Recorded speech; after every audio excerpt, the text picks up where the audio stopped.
और इस वाले केस की बात करोगे तो यहाँ पे तुम्हारा रिएक्टेंट का एनर्जी जो है थोड़ा सा ऊपर है और प्रोडक्ट का एनर्जी देखो नीचे में लिखे हुए, मतलब वो नीचे आ गया है। तो ये तुम्हारे एक्सोथर्मिक रिएक्शंस के लिए ये ग्राफ प्लॉट होने वाला होगा। एक्सोथर्मिक रिएक्शंस हाई टेम्परेचर में होता क्या है, ये जो एंजाइम्स रहते हैं ये डीनेचुरेशन, इनका डीनेचुरेशन हो जाता है, ये डीनेचुरेट हो जाएंगे। बोलने का मतलब इनका जो नेचर है यही एग्जिस्ट नहीं करेगा, इसका मतलब ये खत्म है सीधा सीधा, ठीक है, मतलब ये काम ही नहीं करने वाले। तो इनका डीनेचुरेशन होता है, हाई टेम्परेचर में क्या होता है, डीनेचुरेशन ऑफ एंजाइम अकर। हाँ, तो कल वाले क्लास को मतलब पिछले वाले क्लास को कंटिन्यू किया जाए।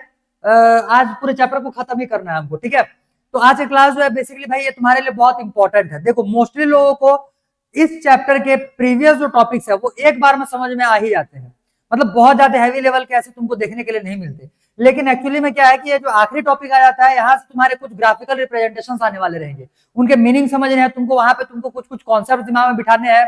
तो जितने लोगों को ग्राफ ठीक ठाक समझ में आ जाता है उनके लिए तो बहुत ही इजी चैप्टर मतलब टॉपिक हो जाता है ये। और जिनको थोड़ा सा क्या बोलना चाहिए, ग्राफ से एलर्जी है, ठीक, ग्राफ देखते ही उनको थोड़ा सा नींद नींद टाइप का आना चालू हो जाए, बेहोशी बेहोशी छानना चालू हो जाए, तो इस टाइप के लोगों के लिए थोड़ा सा यहाँ पे समझने वाली बात होती है, मतलब थोड़ा सा पेशेंस रख करके समझना पड़ेगा फिर। क्लियर? तो ध्यान देना जो हम लोग का अभी टॉपिक स्टार्ट होने वाला, हालांकि बहुत लेंथी टॉपिक्स नहीं है, टॉपिक्स बहुत छोटे छोटे हैं, लेकिन समझने में तुमको हो सकता है टाइम लग जाए। इन केस अगर एक बार में समझ में ना आए तो भाई मैं बार बार रिकमेंड यही करूंगा कि वीडियो एक बार रिवाइंड करके देख ही लेना। और फिर भी अगर किसी टॉपिक में बार बार तो नहीं पड़ेगा, मुश्किल से एक ही बार पड़ेगा। अगर एक बार लेक्चर अटेंड कर लिए फिर एक बार रिपीट में देख लिए तो इतने में से तुम्हारा काम चल जाने वाला होगा। लेकिन फिर भी अगर उसके बाद भी किसी को तकलीफ हो, हाँ, तो फिर तीसरे टाइम तक के लिए वीडियो देखने के लिए वेट मत करना, सीधा सीधा जो भी डाउट रहेगा उसको चैट पे पूछ देना, ताकि मैं नेक्स्ट जो भी तुम्हारा बायो का क्लास रहने वाला होगा वहां पे मैं इसका डाउट को क्लियर करवा दूं। क्लियर है? क्लियर? अच्छा एक सेकंड, थोड़ा सा अनस्टेबल हो रहा है, मैं चेक कर लूं नेटवर्क, फिर चालू करते हैं तुम्हारा आज का टॉपिक। बस एक सेकंड वेट करना।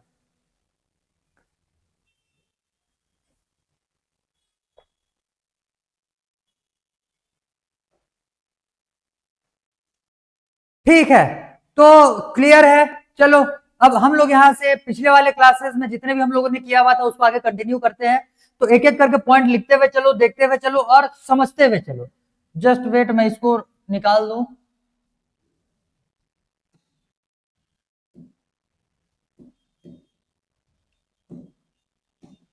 ठीक है, तो पिछले वाली क्लास में मैंने एंजाइम स्टार्ट कर दिया था। क्लियर? एंजाइम्स मैंने स्टार्ट कर दिया था और एंजाइम्स के लिए मैंने हम लोग ने दो तीन पॉइंट्स भी लिखे हुए थे वहां पे। एंजाइम्स को हम लोग बेसिकली बायो कैटलिस्ट बोल रहे थे। क्लियर?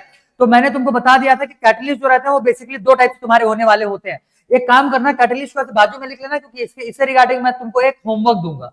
क्लियर? मतलब ऑर्गेनिक और इनऑर्गेनिक कैटलिस्ट जो रहेंगे इनको क्लासिफाई करना है तुमको। क्लासिफाई बोलने का मतलब इसको इनके डिफरेंसेस निकालने हैं। तो जो जो मैं पॉइंट तुमको बायो कैटलिस्ट बोलने का मतलब एंजाइम्स के लिए लिखवाते चलूंगा, इसी का अपोजिट हो जाएगा कौन सा, इनऑर्गेनिक कैटलिस्ट। सीधी सी बात है। क्लियर? जैसे बायो कैटलिस्ट कहां पे यूज किया जाएगा, लिविंग ऑर्गेनिजम्स में, और इनऑर्गेनिक कैटलिस्ट जो रहते हैं वो कहां पे यूज किया जाता है, जो हम लोग केमिकल रिएक्शंस वगैरह परफॉर्म करते हैं वहां पे जो हम लोग क्या बोलते हैं कैटलिस्ट यूज करते हैं, वो तुम्हारा बेसिकली क्या होता है, इनऑर्गेनिक होता है। ठीक है? तो वो इनऑर्गेनिक सब्सटेंसेस में इनऑर्गेनिक कैटलिस्ट यूज किया जाएगा और ऑर्गेनिक सब्सटेंस में बायो कैटलिस्ट या फिर ऑर्गेनिक कैटलिस्ट यूज किया जाएगा, और उसी को हम लोग बोल रहे हैं यहाँ पे एंजाइम। क्लियर? उन्हीं को हम बोल रहे हैं यहाँ पे एंजाइम्स। ठीक है भाई, चलो। तो हम लोगों ने एंजाइम्स के दो तीन पॉइंट्स लिखे हुए थे, बेसिकली मेरे को भी याद नहीं है कि मैंने क्या लिखाया था। क्लियर? अब मैं एक दो पॉइंट मेरे दिमाग में आ रहा है कि मैंने लिखवाया रहूंगा ये, ठीक है, तो मैं उसको स्किप करते हुए मैं ये सोच करके चल रहा हूं आगे के पॉइंट्स तुमने ना लिखा हो रहेगा। अगर नहीं लिखा रहेगा तो उसको लिख लेना, लिख लिया रहोगे तो भाई स्किप करते हुए आगे बढ़ते हुए चलना। क्लियर? क्योंकि एक दो पॉइंट के लिए फिर कितना चैट करोगी, सर लिख चुके हैं लिख चुके हैं, इससे बढ़िया देख लो। तो हम लोगों ने देखा था कि एंजाइम्स जो रहते हैं ये हाईली एफिशिएंट होते हैं।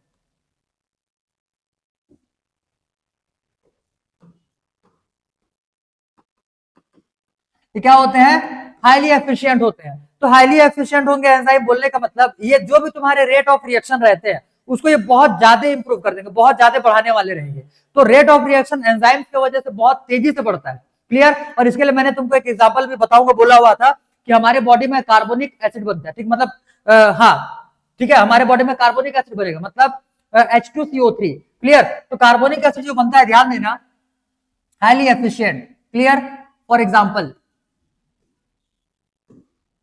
in human body,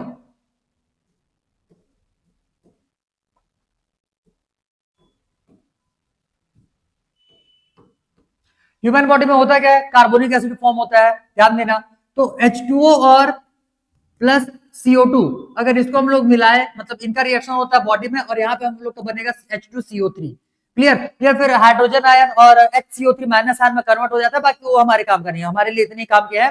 तो ध्यान देना, जो H2CO3 बनता है, H2CO3 का हमारे बॉडी में प्रोडक्शन होता है। तो ये इसका प्रोडक्शन तुम्हारे दो तरीके से देखने के लिए मिलेगा। एक तो इसका, हाँ एक चीज और, इसको ब्रेक डाउन करने के लिए जिस एंजाइम का यूज करते हैं उसको हम लोग बोलते हैं कार्बोनिक एनहाइड्रेज।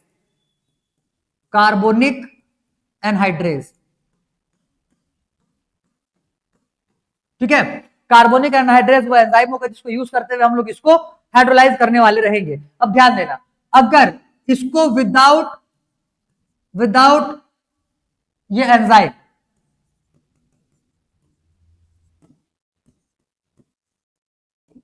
अगर विदाउट एंजाइम हम लोगों ने रिएक्शन करवाया, तब के केस में जो मॉलिक्यूल्स का फॉर्मेशन रहता है, मैंने मॉलिक्यूल्स का नाम नंबर तुमको बता दिया था पिछले वाली क्लास में। क्लियर। तब के केस में यहाँ पे जो मॉलिक्यूल्स का नंबर फॉर्म होने वाला रहेगा, ये 200 मॉलिक्यूल्स पर आर, मतलब 1 घंटे में 200 मॉलिक्यूल्स बनेंगे। देन विदाउट एंजाइम प्रोडक्ट का अमाउंट, मतलब कार्बोनिक एसिड जो बन करके निकलने वाला होगा यहां से 200 मॉलिक्यूल्स पर आर।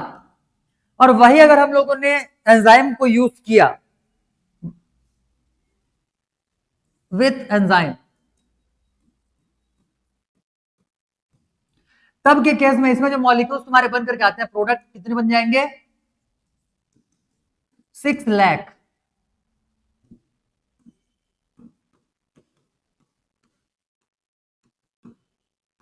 मॉलिक्यूल्स पर second.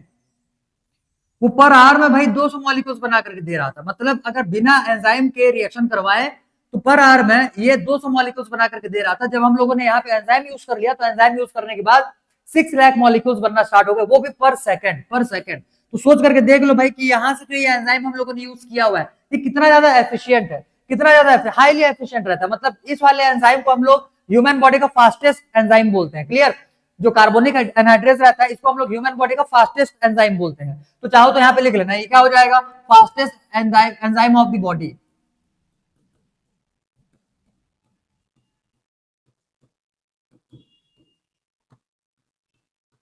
Fastest enzyme of the body. Clear, इतना समझ में आ गया होगा। तो ये हो जाएगा तुम्हारा हाईली एफिशिएंट को लेकर के। नेक्स्ट एक पॉइंट और यहाँ पे चिपकाएंगे हम लोग। बेसिकली ये जो एंजाइम्स रहते हैं तुम्हारे टेम्परेचर सेंसिटिव होते हैं। तो टेम्परेचर सेंसिटिव जितने एंजाइम्स रहने वाले रहेंगे, इसको हम लोग बोलते हैं थर्मोलेबाइल। Clear, thermolabile. तो लिखो, एंजाइम्स आर टेम्परेचर सेंसिटिव।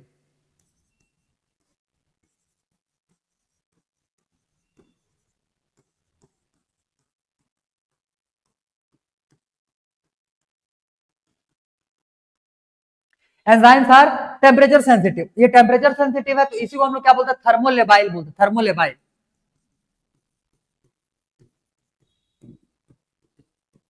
मतलब टेम्परेचर का ये इनको बहुत ज्यादा इंपैक्ट होता है। ये एक ऑप्टिमम टेम्परेचर, मतलब कि एक रेंज के बिटवीन में इनको अगर प्रॉपरली टेम्परेचर मिलता रहे, तब के केस में ये एंजाइम जो रहते हैं प्रॉपरली फंक्शन करेंगे। अदरवाइज अगर हम लोगों ने टेम्परेचर बढ़ा दिया बहुत ज्यादा, या फिर टेम्परेचर कम कर दिया, तब के दोनों के ही केसेस में ये जो एंजाइम्स रहते हैं प्रॉपरली फंक्शन करते ही नहीं है। आगे इतना समझ में? ठीक है। तो थर्मोलेबाइल बोलने का मतलब ये हो जाएगा टेम्परेचर सेंसिटिव। तो इफ एक काम करना, दो केसेस बना लेना, ठीक है। If in high temperature, in high temperature, high temperature में होता क्या है, ये जो एंजाइम्स रहते हैं ये डिनेचुरेशन, इनका डिनेचुरेशन हो जाता है, ये डिनेचुरेट हो जाएंगे। बोलने का मतलब इनका जो नेचर है यही एग्जिस्ट नहीं करेगा, इसका मतलब ये खत्म है सीधा सीधा। ठीक है, मतलब ये काम ही नहीं करने वाले, तो इनका डिनेचुरेशन होता है। हाई टेम्परेचर में इनका क्या होता है? Denaturation of enzyme occur.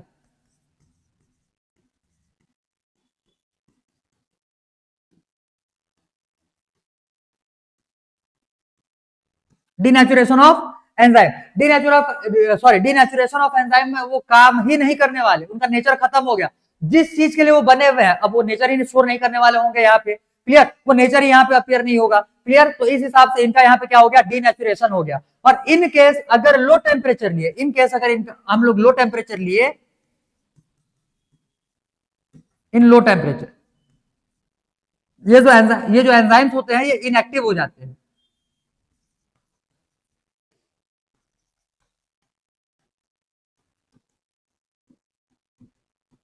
Enzyme क्या हो जाएंगे, इनएक्टिव हो जाते हैं।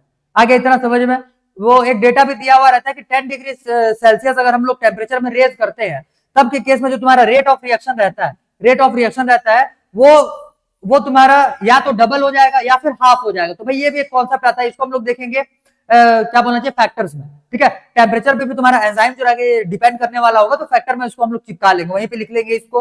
तो अभी के लिए फिलहाल इतना ही दिमाग में बिठाओ कि अगर हाई टेम्परेचर है तो डिनेचुरेशन ऑफ एंजाइम होगा, और लो टेम्परेचर है तो केस में एंजाइम इनएक्टिवेट हो जाएंगे।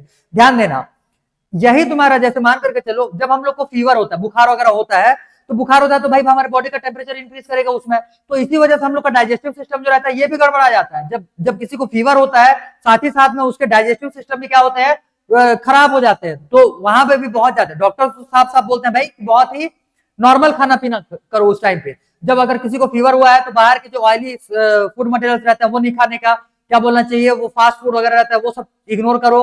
तो इस हिसाब से थोड़े से जो हेल्दी फूड हो, जो डाइजेस्ट जल्दी हो जाए, क्लियर, ऐसे ऐसे सब्सटेंसेस को कंज्यूम करना चाहिए। तो क्योंकि उस टाइम पे हमारे बॉडी का टेम्परेचर जो है बहुत ज्यादा हो जाता है, तो हमारे बॉडी के बहुत सारे एंजाइम्स जो रहते हैं वो ठीक तरीके से प्रॉपरली काम ही नहीं करते। आ गया ये समझ में? इसी वजह से बुखार के साथ साथ खैर कोई सा भी बीमारी जिसमें बॉडी का टेम्परेचर फ्लक्चुएट होता है, उसमें तुम्हारे 2-3 नए बीमारी साथ में आ जाते हैं। आ गया होगा समझ में? तो वो भी तुम्हारा इसी वजह से हुआ है भाई, क्योंकि कुछ एंजाइम जो है वो वहां पे प्रॉपरली फंक्शन नहीं किए हुए हैं। और वहीं अगर बात करेंगे हम लोग लो टेम्परेचर की, जैसे मान लो हम लोग किसी कोल्ड रीजन में चले गए, ठीक है, तो कोल्ड रीजन में चले जाएंगे तो वहां पे हम लोग बहुत जल्दी बीमार पड़ जाएंगे, तो हमारे बॉडी के बहुत सारे जो एंजाइम्स रहेंगे, क्लियर, बहुत सारे जो एंजाइम्स रहेंगे वो प्रॉपरली वहां पे फंक्शन करेंगे ही नहीं, वो वहां पे इनएक्टिव होने वाले हैं। आ गया ये समझ में? तो इसीलिए बोला जाता है कि जो एंजाइम्स रहते हैं तुम्हारे थर्मोलेबाइल होते हैं। आ गया इतना समझ में? जो इनऑर्गेनिक, ये जैसे थर्मोलेबाइल बोल रहे हैं इनको, मैंने जितना तुमको पॉइंट्स बताया ये सारे के सारे पॉइंट्स का अपोजिट हो जाएंगे, क्या चीज, और inorganic enzyme, sorry inorganic catalyst, clear, inorganic catalyst. जैसे यहाँ पे हम लोगों ने हाईली एफिशिएंट लिखा है, उनमें उतना ज्यादा एफिशिएंसी नहीं आएगा। अरे बात समझ में? इतना ज्यादा वो भी एफिशिएंट होता है, ऐसा नहीं है, क्योंकि वो भी रेट ऑफ रिएक्शन को इंक्रीज करने वाले होंगे, तो उनमें भी एफिशिएंसी होता है, बट इनके कंपेरिजन में कम होने वाला होगा। नेक्स्ट, ये जैसे थर्मोलेबाइल है, थर्मोलेबाइल बोलने का मतलब ये टेम्परेचर सेंसिटिव है, जबकि जो इनऑर्गेनिक होते हैं, इनऑर्गेनिक जो तुम्हारे कैटलिस्ट होने वाले रहेंगे वो सारे के सारे थर्मोस्टेबल होते हैं, थर्मोस्टेबल होते हैं, मतलब टेम्परेचर जितना भी बढ़ा दो तो भी वो काम करेंगे वहां पे। आ गया ये समझ में? तो यहाँ पे ध्यान देना, ये थर्मोलेबाइल होता है, बट फिर भी एक तुम्हारा यहाँ पे एक एक्सेप्शन आता है, एक तो यहाँ पे भी देखना, नेक्स्ट ईयर में भी कहीं पे सुनने के लिए मिल जाएगा वो तुमको। तो यहाँ पे इसका एक एक्सेप्शन आता है जिसको कि हम लोग बोलते हैं टेक पॉलीमरेज। टेक पॉलीमरेज जो है एक तुम्हारा एंजाइम होता है जो टेक बैक्टीरिया में मिलता है। टेक बैक्टीरिया कहां पे मिलेगा बोलने से, टेक बैक्टीरिया जो रहता है ये थोड़े से वार्म प्लेसेस पे रहता है। जैसे मान करके चलो वार्म प्लेसेस ले लो, या फिर तुम्हारे बहुत ज्यादा हॉट प्लेसेस ले लो। बेसिकली ये तुम्हारे वो वोल्केनो जहां पे रहता है, वोल्केनिक रीजन में तुमको देखने के लिए मिलते हैं टेक बैक्टीरिया, क्लियर, टेक बैक्टीरिया। ठीक है, चलो तो लिखते हैं भाई इसको एक्सेप्शन।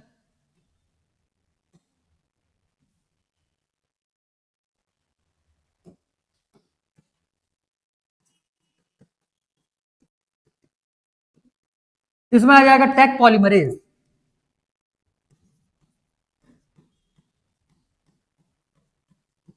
ये कहां पे प्रेजेंट होता है, प्रेजेंट इन टेक bacteria.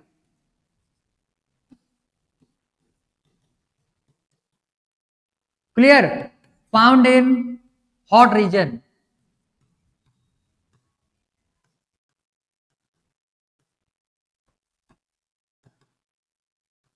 Like volcano.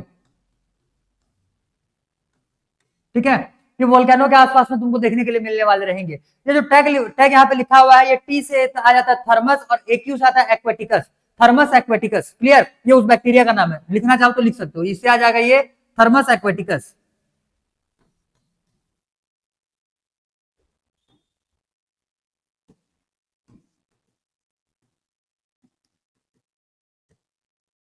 Clear, Thermus aquaticus उस बैक्टीरिया का नाम है, और ये तुमको हॉट रीजन में देखने के लिए मिलेगा, मतलब जहां पे गर्मी ज्यादा हो। क्लियर है, हॉट प्लेसेस में ये तुमको देखने के लिए मिलने वाला है। तो ये हो जाएगा इसके लिए एक एक्सेप्शन, और भी है बट यही दिमाग में आया, इसी को चिपका लो अभी के लिए।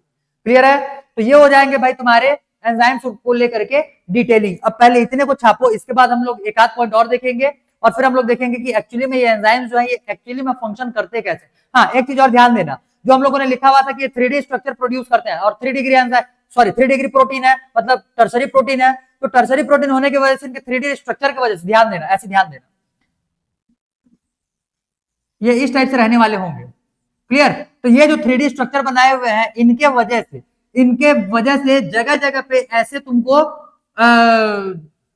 खाली जगह मिलने वाले रहेंगे, ऐसे खांचा टाइप से। देखो ये जैसे मेरा हाथ हो गया, ये पूरा रीजन मान लो, और यहाँ पे कुछ रखने के लिए जगह जैसे दिख रहा होगा तुमको, सेम वैसे ही इसमें भी तुमको अलग अलग जगह पे इस टाइप से स्ट्रक्चर देखने के लिए मिलेंगे। और वहां पे मैंने लिखवाया भी था, इनमें एक्टिव साइट प्रेजेंट होते हैं जहां पे सबस्ट्रेट आकर के जुड़ने वाले हैं जिनको की ब्रेकडाउन करवाना है। Clear?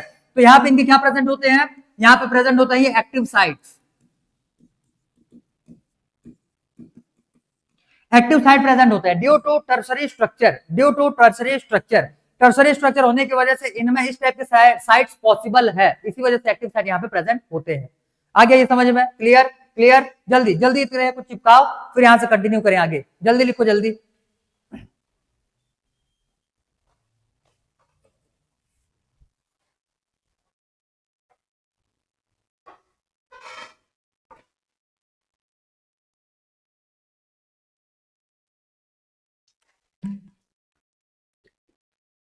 Done, good, very good. तो यहां पे ये हो गया भाई तुम्हारा एंजाइम्स को लेकर के थोड़ा मोड़ा डिटेलिंग। अब हम लोग देखेंगे कि एक्चुअली में ये एंजाइम्स जो है ये काम करते कैसे हैं। तो लिखो how enzymes work, next heading लगाओ, हाउ एंजाइम्स वर्क।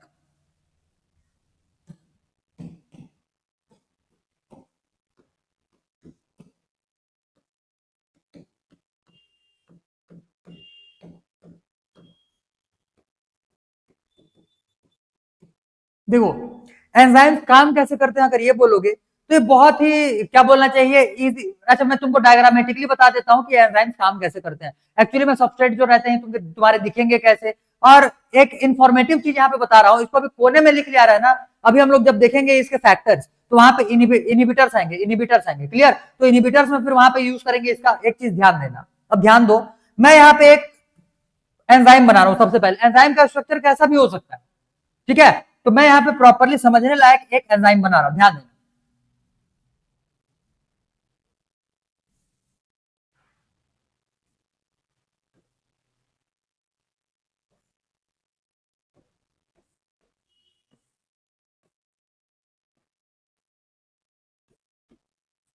ये अब यहां पे तुम्हारे दो प्लेसेस आए हैं जहां पे हम लोग कुछ सब्सटेंसेस को रख सकते हैं। एक तो आ गया ये, एक आ गया ये। अब ध्यान देना, एंजाइम जो रहते हैं यहाँ पे तुम्हारे इस टाइप के साइट्स मिलेंगे, लेकिन सारे के सारे साइट्स तुम्हारे एक्टिव साइट्स हो ये जरूरी नहीं है। तो जो साइट तुम्हारे सबस्ट्रेट को रखने वाला होगा और एक दूसरा भी सब्सटेंस आएगा, तो एक को बोलते हैं हम लोग एक्टिव साइट, ऐसे लिख लो, अभी के लिए फिलहाल लिख लो, एक को बोलेंगे हम लोग एक्टिव साइट और एक को हम लोग बोलेंगे allosteric allosteric site, allosteric site. तो ये है एंजाइम। क्लियर? ये है एंजाइम, और यहां पे तुमको दो साइट्स देखने के लिए मिले, एक हो जाएगा एक्टिव साइट और एक हो जाएगा allosteric site, allosteric site. Clear? Clear? अभी दोनों के फंक्शन यहां पे नहीं देखने वाले, इसको हम लोग देखेंगे फैक्टर्स में। अभी के लिए फिलहाल एंजाइम्स का फंक्शन समझो। तो एंजाइम्स करते क्या, यही मान करके चलो कि तुम्हारा है एंजाइम। अब ये एंजाइम करेगा क्या, ध्यान देना।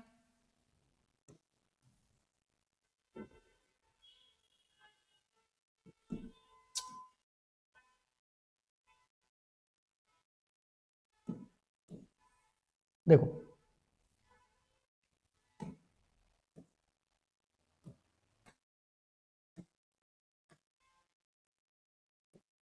ध्यान देना, अब यहां पे ये एंजाइम करेगा क्या, जैसे मान करके चलो कि यहां पे हम लोगों ने ले लिया एक सबस्ट्रेट,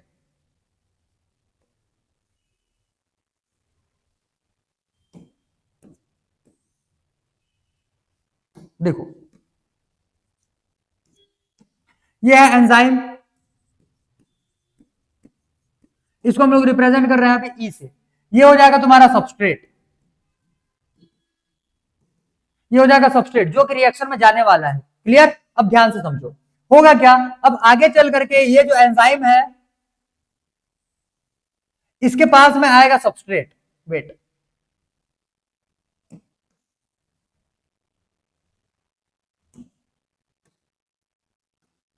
क्लियर। इसके पास में आने वाला रहेगा सबस्ट्रेट, ये है यहाँ के एक्टिव साइट, इसके पास में आने वाला होगा सबस्ट्रेट। अब ये सबस्ट्रेट जो है ये पहुंचेगा इसके पास, ध्यान दो आ गया। अब आने के बाद ये अपने आप को यहाँ पे एडजस्ट करेगा, बुक में लिखा भी हुआ है, 4 पॉइंट्स लिखे हुए हैं, मैं चारों पॉइंट्स को यहाँ पे एक्सप्लेन कर रहा हूँ, स्टेटमेंट के फॉर्म में नहीं लिख रहा, एकदम ध्यान से सुनो, अपने कॉपी में वही 4 पॉइंट चुपचाप नोट डाउन कर लेना, मैं उसी को एक्सप्लेन कर रहा हूँ यहाँ पे। क्लियर, बुक में तुम्हारे 4 पॉइंट्स दिए हुए हैं, तुमको बस वही 4 पॉइंट्स यहाँ पे नोट डाउन करने हैं।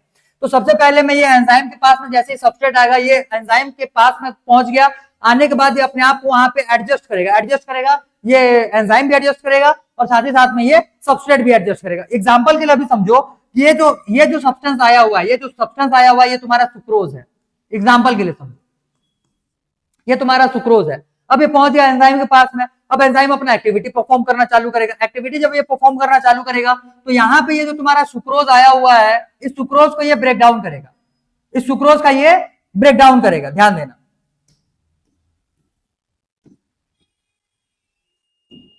इस सुक्रोज का इसने ब्रेक डाउन किया और ब्रेक डाउन करवाने के बाद इसने सुक्रोज के बदले में एक ग्लूकोज और एक फ्रक्टोज बना दिया, एक ग्लूकोज और एक फ्रक्टोज बना दिया। तो ये सुक्रोज जो है उसको ब्रेक डाउन किया इसने, मतलब एंजाइमिक एक्टिविटी यहाँ पे दिखाया इसने, और हुआ क्या है कि ये एंजाइम ने सुक्रोज को ब्रेक डाउन किया, ग्लूकोज और फ्रक्टोज बना दिया। जैसे ही 2 प्रोडक्ट बन जाएंगे तो ये जो एंजाइम है ये इन प्रोडक्ट को बाहर निकाल देगा, अपने से ये बाहर निकाल देगा, और एंजाइम जो है ये अकेले खुद वापस बच जाएगा, सिंपल सी बात।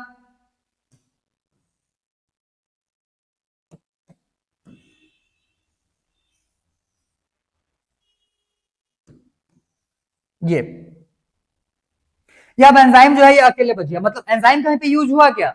बिल्कुल नहीं हुआ। सबसे पहले इसने क्या किया, एंजाइम ने एक साइट प्रोवाइड किया सबस्ट्रेट को, सबस्ट्रेट आकर के एंजाइम के ऊपर में चिपका, एंजाइम ने उसके ऊपर में एक्टिविटी परफॉर्म करना स्टार्ट किया, और जो भी तुम्हारा सबस्ट्रेट था उसका ब्रेक डाउन करके उसके प्रोडक्ट के फॉर्म में बना लिया, ये था सबस्ट्रेट। और यहाँ पे ये जो ग्लूकोज और फ्रक्टोज बन करके तुम्हारे सामने में आए हुए हैं, इनको हम लोग बोल रहे हैं प्रोडक्ट।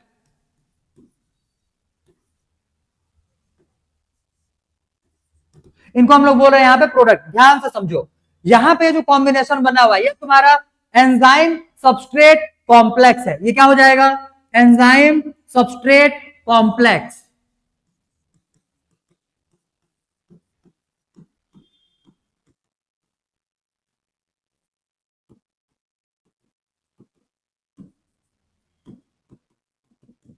आ गया होगा ये समझ में। यहाँ पे जो तुम्हारा फॉर्म हुआ है एंजाइम के साथ में, ये प्रोडक्ट अभी भागे नहीं है, यहीं पे है, अभी निकाल देगा उनको ये अपने से। क्लियर, तो यहाँ पे ये क्या हो जाएगा, ये हो जाएगा तुम्हारा एंजाइम प्रोडक्ट कॉम्प्लेक्स। तो बुक में ESEP करके लिख दिया हुआ है, अब समझ लेना कि वही एंजाइम सबस्ट्रेट कॉम्प्लेक्स है, और ये हो जाएगा एंजाइम प्रोडक्ट कॉम्प्लेक्स। और ये जो हो जाएगा ये हो जाएगा तुम्हारा अनयूज्ड एंजाइम, अनयूज्ड एंजाइम। अब ये वापस से यूज के लिए वापस से चला जाएगा, तो इस टाइप से आगे चला गया भाई यहाँ से। क्लियर, तो ये यहाँ पे एक साइक्लिक तुम्हारे फॉर्म में यहाँ पे रिप्रेजेंट कर दिया हम लोगों ने कि एक एंजाइम जो रहता है ये एक्चुअली में फंक्शन करता कैसे। ठीक है, ठीक है। तो ये जितना एक्टिविटी इस एंजाइम ने परफॉर्म किया हुआ, इसके लिए भी कोई ना कोई सा एक रीजन होगा, बिना रीजन का तो ये काम करेगा नहीं। क्लियर, तो एक्चुअली में ये करता क्या है, ये तो ये ब्रेकडाउन किया, लेकिन एक्चुअली में वो ब्रेकडाउन में या उस एक्टिविटी में इसने क्या किया हुआ है ये अभी हम लोग देखेंगे। पहले इतने को नोट डाउन करो, फिर हम लोग उतरेंगे इसके एक्टिवेशन एनर्जी के कॉन्सेप्ट पे। एक ग्राफिकल रिप्रेजेंटेशन है, जल्दी खत्म हो जाएगा, जब बहुत ज्यादा है नहीं, तुरंत हो जाएगा, जल्दी लिखो जल्दी। Done, very good. तो अब यहीं पे इसी के आगे में हेडिंग लगाओ, मतलब नेक्स्ट एंजाइम जो है ये करते क्या, हेडिंग ना लगाओ, पॉइंट में लिखो, इसी के नीचे लिखो, इसी के नीचे लिखो,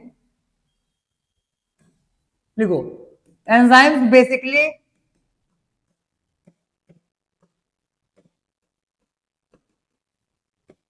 lower the activation energy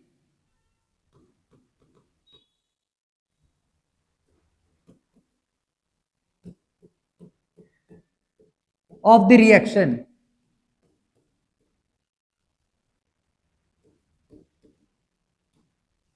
lower the activation of energy of the reaction। अब इसके हम लोग 2 ग्राफ प्लॉट कर, एक ही ग्राफ है बुक में तुम्हारा, एक ही ग्राफ दिया हुआ है, बट क्या है कि बहुत सारे जगह पे इसको तुम्हारे दूसरे वाले ग्राफ भी बता दिया जाता है, तो तुम्हारे दिमाग में कंफ्यूजन ना रहे, ठीक है।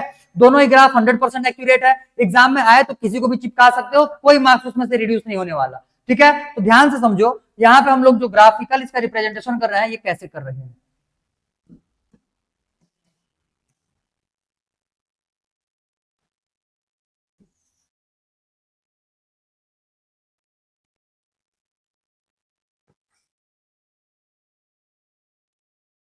ठीक,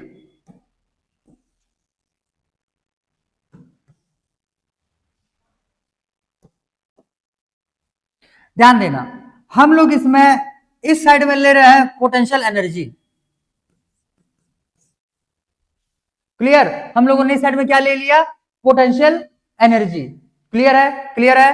अब इस डायरेक्शन में हम लोग क्या, एक सेकंड वेट, इस डायरेक्शन में हम लोग ले रहे हैं तुम्हारा जो सब्सटेंस है, मतलब जो रिएक्टेंट रहेगा, रिएक्टेंट से ये प्रोडक्ट में कन्वर्ट होने वाला है, इसको अभी रिप्रेजेंट ना किया रहो, मैं बता रहा हूं फिर क्या इसको रिप्रेजेंट करेंगे। वेट, पहले तो यहां से हम लोगों ने निकाला एक रिएक्टेंट, मान लो कि रिएक्टेंट जो है उसका एनर्जी अभी लेवल इस, एक सेकंड ऊपर थोड़ा सा वेट, रिएक्टेंट का एनर्जी अभी यहाँ पे तुम्हारा दिख रहा है।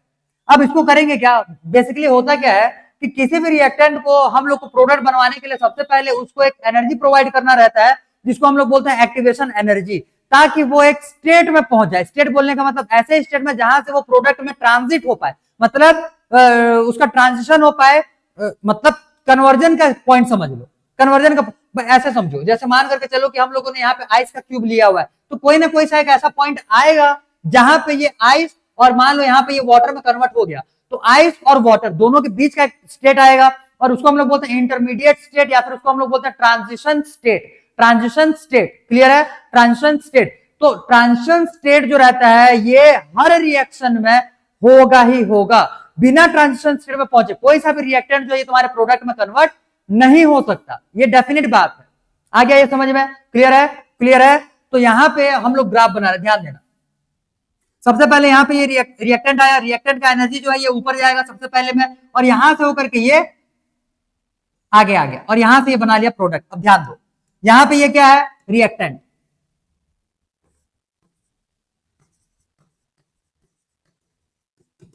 क्लियर। यहां पे ये क्या आ जाएगा, इसका प्रोडक्ट,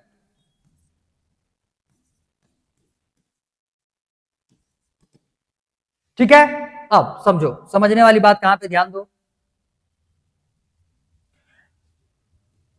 ये है इसका ट्रांजिशन स्टेट।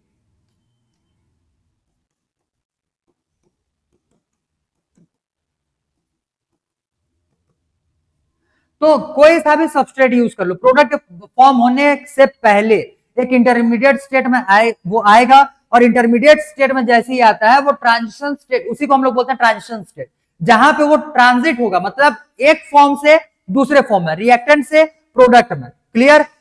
और बिना इस स्टेट को अचीव किए कोई सा भी रिएक्टेंट कभी भी प्रोडक्ट में कन्वर्ट नहीं होता। बोलने का मतलब यहाँ पे ये है कि पहले हम लोग को रिएक्टेंट की एनर्जी को बढ़ाना होता है, बढ़ाएंगे बढ़ाएंगे और उसको उस काबिल बनाएंगे ताकि वो प्रोडक्ट में अपने आप को कन्वर्ट कर पाए, और जब हम लोग उसको उस काबिल बना लेंगे कि वो अपने आप को प्रोडक्ट में कन्वर्ट करे, तो उस वाले काबिलियत को हम लोग बोल रहे हैं यहाँ पे क्या चीज, ट्रांजिशन स्टेट, क्लियर हो गया। अब ध्यान से समझो, यहां से लेकर के यहां तक का ये जो लेंथ आया हुआ है, ये जो एनर्जी का गैप आया हुआ है, इसको हम लोग बोलते हैं एक्टिवेशन एनर्जी। इसको क्या बोलते हैं, एक्टिवेशन एनर्जी। एक्टिवेशन एनर्जी को ई से रिप्रेजेंट किया जाता है, ठीक है, ई से रिप्रेजेंट किया जाता है, ध्यान देना, ये हो जाएगा एक्टिवेशन एनर्जी। तो ये हो गया एक्टिवेशन एनर्जी। अब ये हम लोगों ने बिना एंजाइम को यूज किए हुए रिएक्शन करवाया है, ठीक है, ये विदाउट एंजाइम,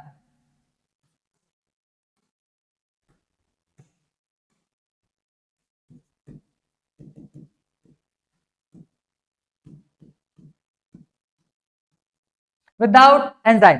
अब अगर हम लोग क्या करते हैं, एंजाइम यूज करते हैं, अब ध्यान देना, मान लो यहां से लेकर के यहां तक का इसको 10 जूल का एनर्जी लग गया, फॉर एग्जांपल के लिए समझो भाई, यहाँ एक्टिवेशन एनर्जी हुआ 10 किलो जूल का भी लगा हुआ है, एग्जांपल के लिए समझो कि 10 किलो जूल का एनर्जी यहां से यहां तक के इसको ट्रांजिशन स्टेट में पहुंचाने के लिए हम लोगों ने यूज किया हुआ है। आ गया ये समझ में, हम लोगों ने इसको पहुंचाने के लिए यूज किया। अब जब हम लोग इसमें एंजाइम यूज करेंगे, तो एंजाइम यूज जब भी किया जाता है, एंजाइम करेगा क्या, यहाँ पे एंजाइम जो है इस एक्टिवेशन एनर्जी को कम कर देगा, ऐसे, ये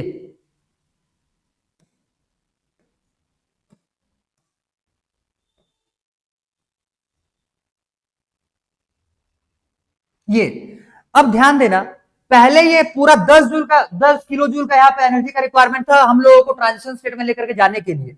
अब जब यहाँ पे हम लोगों ने एंजाइम यूज कर लिया है, तब के केस में ये हो जाएगा तुम्हारा एक्टिवेशन एनर्जी, मतलब सिर्फ इतना। तो भाई इतने से ये छोटा वाला वैल्यू ज्यादा बढ़िया है, थोड़ा सा एनर्जी हम लोगों ने प्रोवाइड क्या किया, एक्टिवेशन एनर्जी तक पहुंच गया, एक्टिवेशन स्टेट तक पहुंच, सॉरी ट्रांजिशन स्टेट तक पहुंच गया तुम्हारा सबस्ट्रेट या रिएक्टेंट। जैसे ही ट्रांजिशन स्टेट में पहुंचेगा, फिर ये अपने आप को कन्वर्ट करेगा किधर, प्रोडक्ट की तरफ। आ गया ये समझ में? तो बेसिकली जो एंजाइम्स होते हैं ये करते क्या, ये हो जाएगा तुम्हारा विथ एंजाइम, विथ एंजाइम, ठीक है, विथ एंजाइम। अब ध्यान से समझो, कुछ बुक्स में होता क्या, कुछ बुक्स में तो एनसीईआरटी में तो ये डायग्राम देखने के लिए मिलने वाला है, कुछ मैंने दो डायग्राम इसीलिए बनाने के लिए बोला ताकि ताकि ये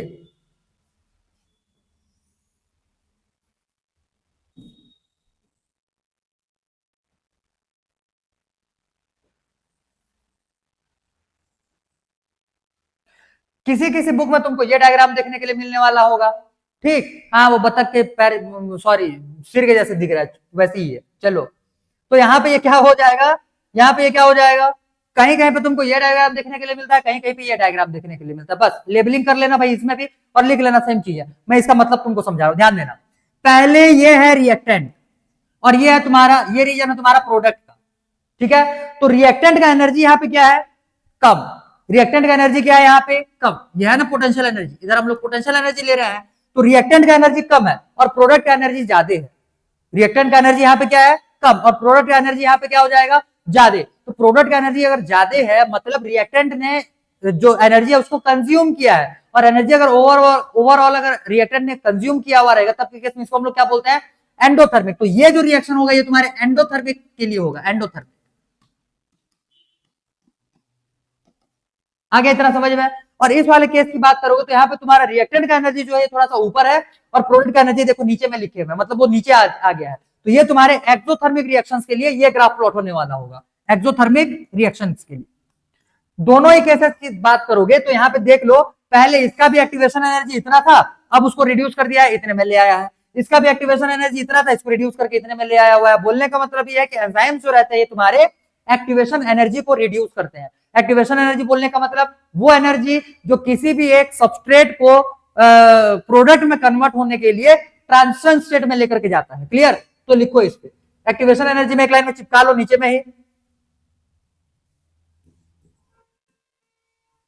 energy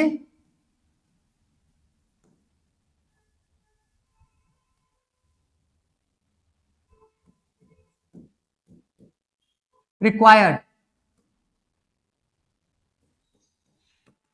to reach transition state।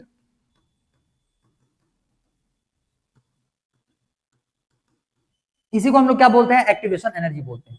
आ गया होगा ये प्रॉपर समझ में कि भाई एक्टिवेशन एनर्जी का कॉन्सेप्ट क्या था यहाँ पे, और कैसे एक्टिवेशन एनर्जी को ये लोअर करता है। एक्टिवेशन एनर्जी अगर कम हो जाएगा तब के केस में ये क्या करेगा, एंजाइम्स रेट ऑफ रिएक्शन को इंक्रीज करने वाला होगा। क्लियर? अब एक्टिवेशन एनर्जी कम, अब रेट ऑफ रिएक्शन जो है ये तुम्हारा इंक्रीज हो जाएगा, सीधी सी बात। क्लियर है? ठीक है, छापो पूरा पूरा छापो जल्दी, फिर हम लोग देखेंगे इसके फैक्टर्स, एक एक करके फैक्टर्स। जल्दी करो जल्दी। Done, very good. नेक्स्ट, तो ये हम लोगों ने देख लिया यहां तक का, ठीक है। अब इसके बाद हम लोग देखेंगे कौन कौन से फैक्टर्स है। एक सेकेंड, हाँ स्टेबल है, चलो ठीक है, स्टेबल है भाई। क्या मेरे को बार बार डर यही लगता है, तो बहुत मुश्किल से इस साल का क्लास हम लोग निपटा रहे हैं, फिर भी अगर एक आध दो, अब देखो आधे घंटे हो चुके हैं, अगर अब पता चले भाई कि मैं क्या बोलना चाहिए, कुछ प्रॉब्लम हुआ है या रिकॉर्डिंग ऑन नहीं है, हाँ तो कितना कितना तकलीफ होगा फिर आधे घंटे। एक तो कल पावर कट की वजह से कल का निपट गया हम लोग का क्लास, आज हम लोगों ने क्लास किसी भी तरीके से मैंने अरेंज करने की कोशिश किया, फिर तो चलो किसी भी तरीके से यहाँ पे हम लोगों का क्लास कंटिन्यू हो चुका। अब अगर अचानक से फिर प्रॉब्लम आ जाए तो भाई कितना बड़ा प्रॉब्लम है, सोच करके देखो। ठीक, हम लोग मरे जा रहे हैं क्लास करने के लिए, क्लास करने के लिए किसी ना किसी टाइप से पूरा जो सराउंडिंग है, हमारा जो सराउंडिंग है वो हम लोग को काम ही नहीं करने दे रहा है। हम लोग किसी ना किसी तरीके से टाइम निकाल रहे हैं, तरीके निकाल रहे हैं ताकि क्लास हो ही जाए। क्लियर? तो डर डर करके क्लास लेना पड़ रहा है इसी वजह से, ठीक है, ताकि कहीं कुछ वेस्ट ना हो जाए। नेक्स्ट, तो अब हम लोग देखेंगे फैक्टर्स अफेक्टिंग क्या बोलना चाहिए तुम्हारे, एंजाइम एक्टिविटीज। लिखो नेक्स्ट,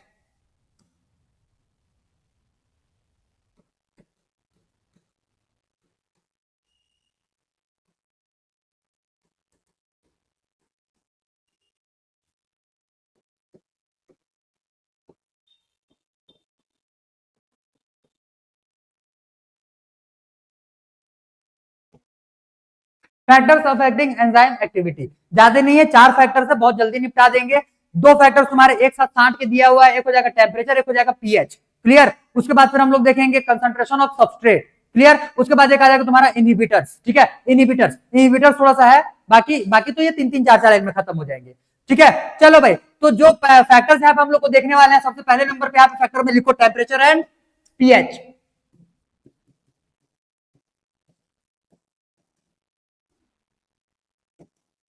ठीक है, पहले नंबर पे टेम्परेचर उठा लो,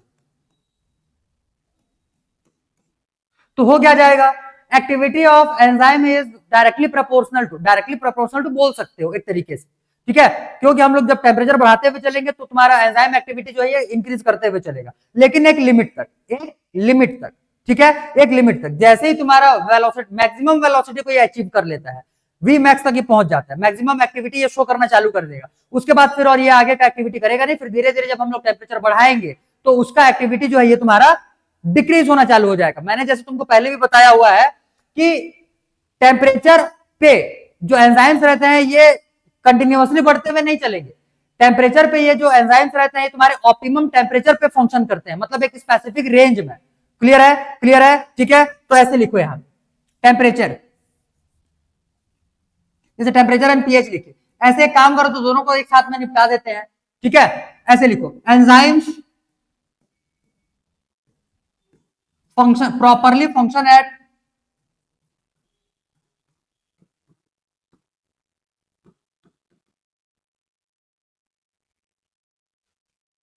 फंक्शन, ऐसे लिखो फंक्शन और perform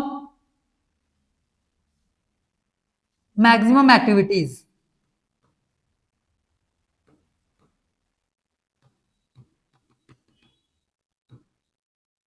and perform maximum activity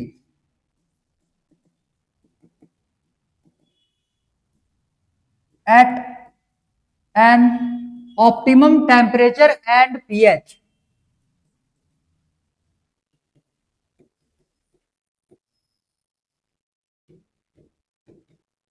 optimum temperature and pH, बस एक ही लाइन चिपका, बहुत ज्यादा लिखने का है नहीं। अब हम लोग 2 ग्राफ प्लॉट करने वाले रहेंगे, इसी में से तुम्हारा काम चल जाएगा। फिर दोनों का ग्राफ सेम प्लॉट होता है, इसीलिए बुक में एक ही ग्राफ देके निपटा दिया। मैं भी एक दिया हुआ है शायद, मेरे को एक्चुअली में ध्यान नहीं है, देख लेना। ठीक है, जो भी दिया हुआ रहे हम लोग बना लेते हैं यहाँ पे तुरंत। देखो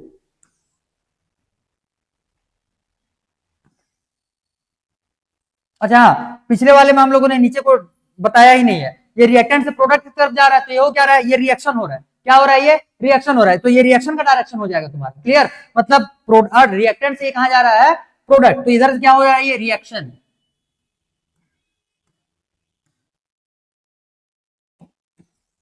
ये एक्सोथर्मिक रिएक्शन है, और ये तुम्हारा क्या है, इस साइड में, इस साइड में हम लोग ले रहे हैं रिएक्शन। तब ना इधर रिएक्टेंट और इधर प्रोडक्ट लिखे हुए हैं। क्लियर, ध्यान देना। अब हम लोग क्या लेंगे, इस साइड में हम लोग लेंगे टेम्परेचर, और इधर क्या लेने वाले रहेंगे, इधर हम लोग ले एंजाइम एक्टिविटी, इधर हम लोग लेंगे एंजाइम एक्टिविटी।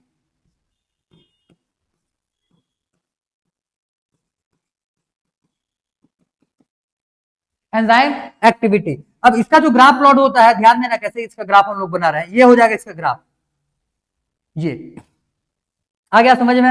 अब ध्यान दो, होगा क्या, यहां पे तुमको पिक देखने के लिए मिल रहा है, तो ये बहुत ज्यादा, मतलब इस वाले रेंज से इस वाले रेंज में ले लो।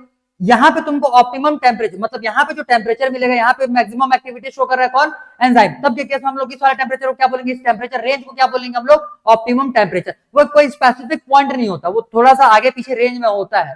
क्लियर, आगे पीछे वो रेंज में होता है, तो जिस रेंज में जो एंजाइम्स रहेंगे ये मैक्सिमम एक्टिविटी शो करने वाले होते हैं, उस वाले टेम्परेचर को हम लोग बोलते हैं ऑप्टिमम टेम्परेचर। क्लियर, तो यहाँ पे जैसे ऑप्टिमम टेम्परेचर लिखा है तो इसको डिफाइन भी करना है, यहीं पे एक लाइन लिखो, ऑप्टिमम टेम्परेचर क्या हो जाएगा, temperature at which enzyme show maximum activity.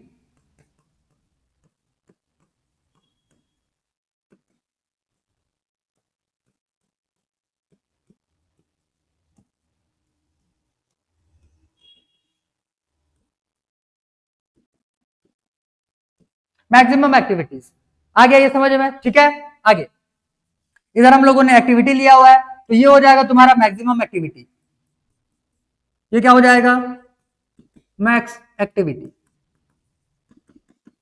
ठीक, और ये जिस टेम्परेचर पे हुआ है, जिस टेम्परेचर पे ये हुआ है, ठीक है, इस वाले टेम्परेचर को अगर टी मानते हैं तो ये हो जाएगा तुम्हारा ऑप्टिमम टेम्परेचर।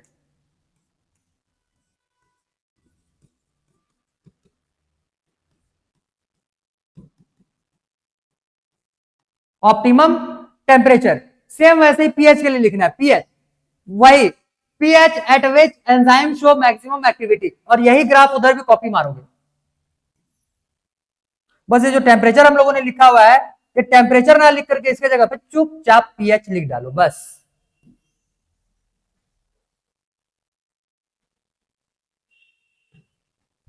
ये हो जाएगा टेम्परेचर, नीचे में इसका आ जाएगा पीएच। तो यहां पे ये जो तुम्हारा पीएच मिलेगा, इस वाले पोजीशन पे जो तुम्हारा पीएच मिलेगा, ये हो जाएगा ऑप्टिमम पीएच, ये हो जाएगा ऑप्टिमम पीएच, और यहाँ पे आ जाएगा ऑप्टिमम टेम्परेचर, ठीक है। और यहाँ पे ये तुम्हारा मैक्सिमम एक्टिविटी दिखा रहा है, यहाँ पे ये मैक्सिमम एक्टिविटी दिखा रहा है, दोनों में सेम केसेस। एक चीज और जो मैंने तुमको पहले बोला हुआ था कि 10 डिग्री वाले कॉन्सेप्ट को यहाँ पे लिखने वाले रहेंगे, क्या है वो समझो ध्यान से, ध्यान से समझो। Temperature at which enzyme shows maximum activity. Next एक पॉइंट और यहाँ पे चिपका लेना, नोट करके भले लिख लेना, लेकिन लिखना बहुत इंपॉर्टेंट है। Rise in 10 degree Celsius temperature, 10 degree Celsius temperature, rise बोल रहे, फॉल नहीं बोल रहे, राइज, सिर्फ राइज करना है, मतलब बढ़ाना है। तो rise in 10 degree Celsius temperature, rate of reaction, R O R से इसको रिप्रेजेंट किए हुए है, रेट ऑफ रिएक्शन इधर बिकम्स डबल और हाफ, इधर बिकम डबल और हाफ। अभी लिखो फिर समझाते हैं। rise in 10 degree Celsius temperature, rate of reaction इधर बिकम डबल और हाफ। अब समझो ध्यान से, जैसे जैसे ऑप्टिमम टेम्परेचर है इसका यहाँ पे, तो अगर हम लोग ये नीचे से चालू किया, हम लोग भाई इसको आगे बढ़ाते हुए चल रहे हैं, तो टेम्परेचर को हम लोगों ने इंक्रीज करना चालू किया। मान लो यहाँ पे हम लोग का 10 डिग्री सेल्सियस टेम्परेचर है, यहाँ पे हम लोग का 20 डिग्री सेल्सियस टेम्परेचर है, तो यहाँ से लेकर के 20 डिग्री सेल्सियस में इसका जो इसका रेट ऑफ रिएक्शन रहेगा वो डबल हो जाएगा। आगे इतना समझ में, कितना हो जाएगा, डबल हो जाएगा। फिर मान लो ये हो जाएगा तुम्हारा 30 डिग्री सेल्सियस का टेम्परेचर, और ये मान लो 40 डिग्री सेल्सियस का टेम्परेचर, ठीक है। तो 30 से लेकर के 40 में इसका रिएक्शन, रेट ऑफ रिएक्शन जो है और डबल हो जाएगा। अब ये पहुंच गया तुम्हारे कहां पे, ऑप्टिमम टेम्परेचर पे, मतलब ये अपना मैक्सिमम एक्टिविटी शो कर रहा है, ठीक है। अब अगर मैं कंटिन्यूअसली टेम्परेचर को 10-10 डिग्री और बढ़ाते चलूं, और डिग्री को बढ़ाते चलूं, तब के केस में ये आगे आएगा, आगे आएगा, तो होगा क्या, आगे जब ये आएगा तो हर 10-10 डिग्री के और आगे के टेम्परेचर में, हर 10-10 डिग्री के और आगे के टेम्परेचर में इसका जो वेलोसिटी है, इसका जो स्पीड है, इसका जो रेट ऑफ रिएक्शन है, ये तुम्हारा क्या होते जाएगा, आधा होते जाएगा। तो इधर से जब आगे बढ़ेंगे तो ये बढ़ते जाएगा। ऑप्टिमम टेम्परेचर अचीव करने के बाद फिर भी अगर टेम्परेचर इंक्रीज करते हुए चलेंगे तो रिएक्शन जो है तुम्हारा, एंजाइम एक्टिविटी जो है तुम्हारा हाफ होते चलेगा, ठीक है। रेट ऑफ रिएक्शन जो है तुम्हारा हाफ होते हुए चलेगा। आ गया होगा ये समझ में, क्लियर। तो इसी में ये जस्टिफाई होता है, इसी वाले ग्राफ में। तो ये पॉइंट्स सारे के सारे इंपॉर्टेंट्स है, और बहुत ही जल्दी से इसको कंप्लीट करो, जल्दी। Done, very good. Next, second, concentration of substrate लिखो।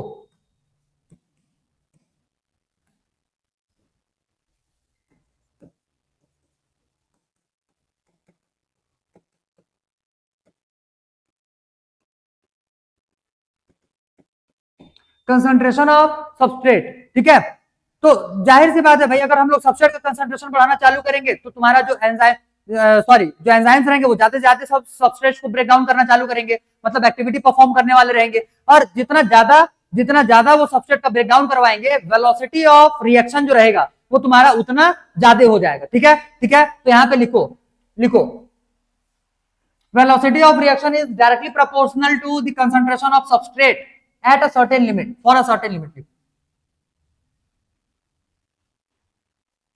Concentration, velocity of reaction is directly proportional to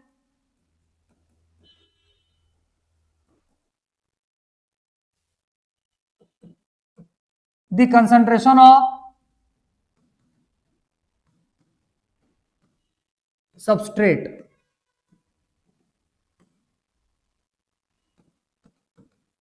till a certain limit,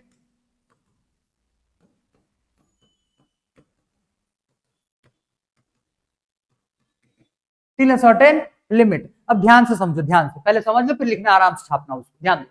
मान लो मेरे पास 4 एंजाइम है,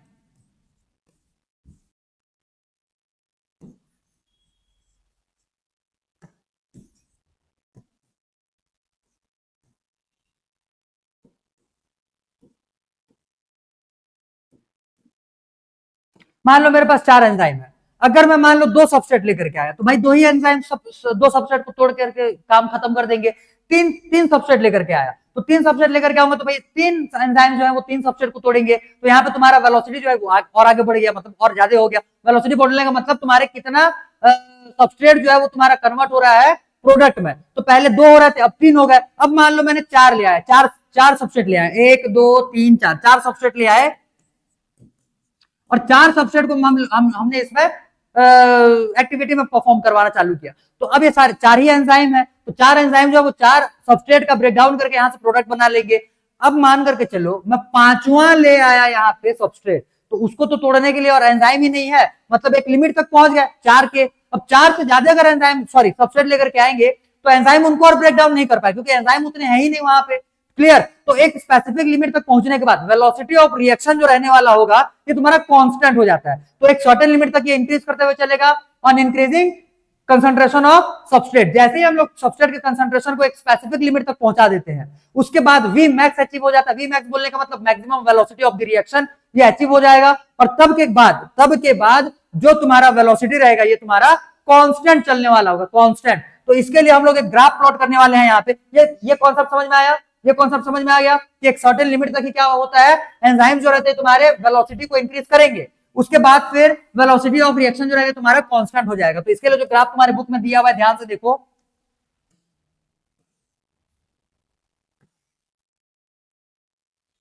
हाँ ठीक है,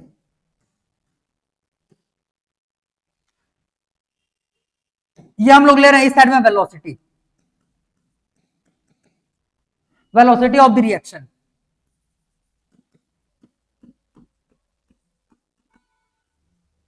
ठीक है, इस साइड में हम लोग ले रहे हैं वेलोसिटी ऑफ द रिएक्शन, इधर लेंगे हम लोग concentration of the substrate,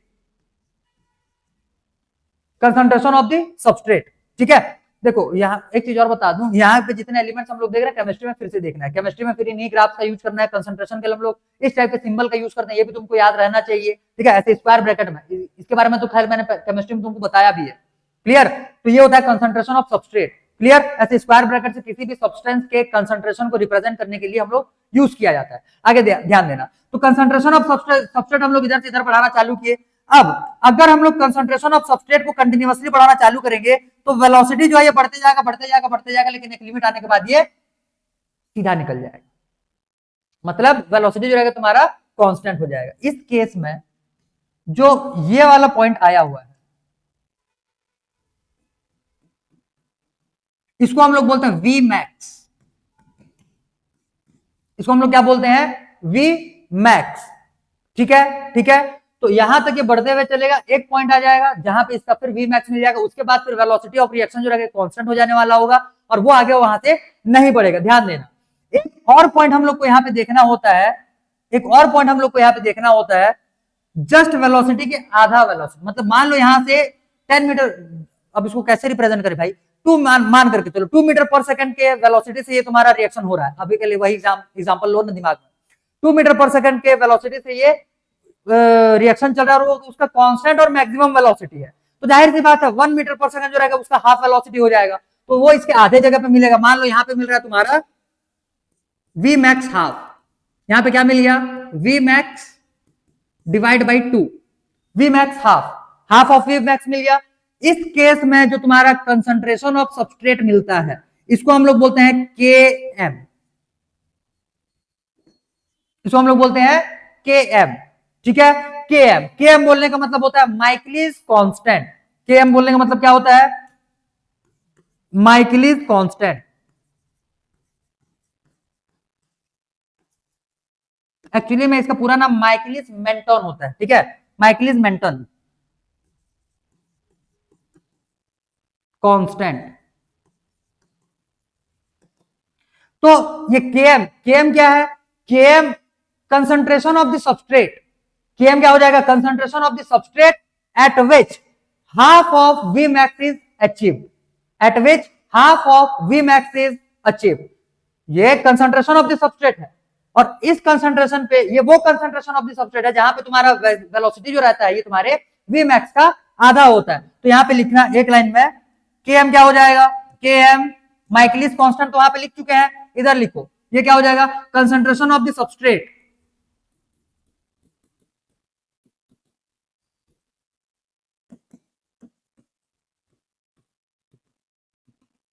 at which half of maximum velocity achieved।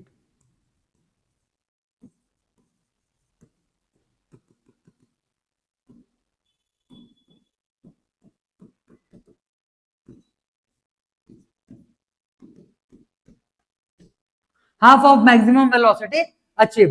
Clear? ये आ गया होगा समझ में?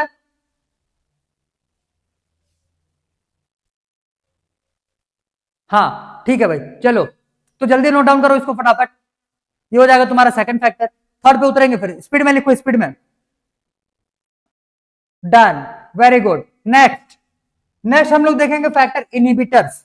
ठीक है, हेडिंग लगाओ, इनहिबिटर्स।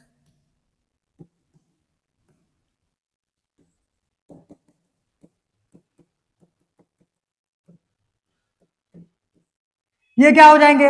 बेसिकली इनहिबिटर्स वो सब्सटेंस रहते हैं जो तुम्हारे वी मैक्स को या तो रिड्यूस कर देंगे या फिर डिमिनाइज कर देंगे, मतलब खत्म कर देंगे। क्लियर है? क्लियर है तो लिखो, इनहिबिटर्स आर दी सब्सटेंसेस, ऐसे लिखो, substances which reduce or diminished the Vmax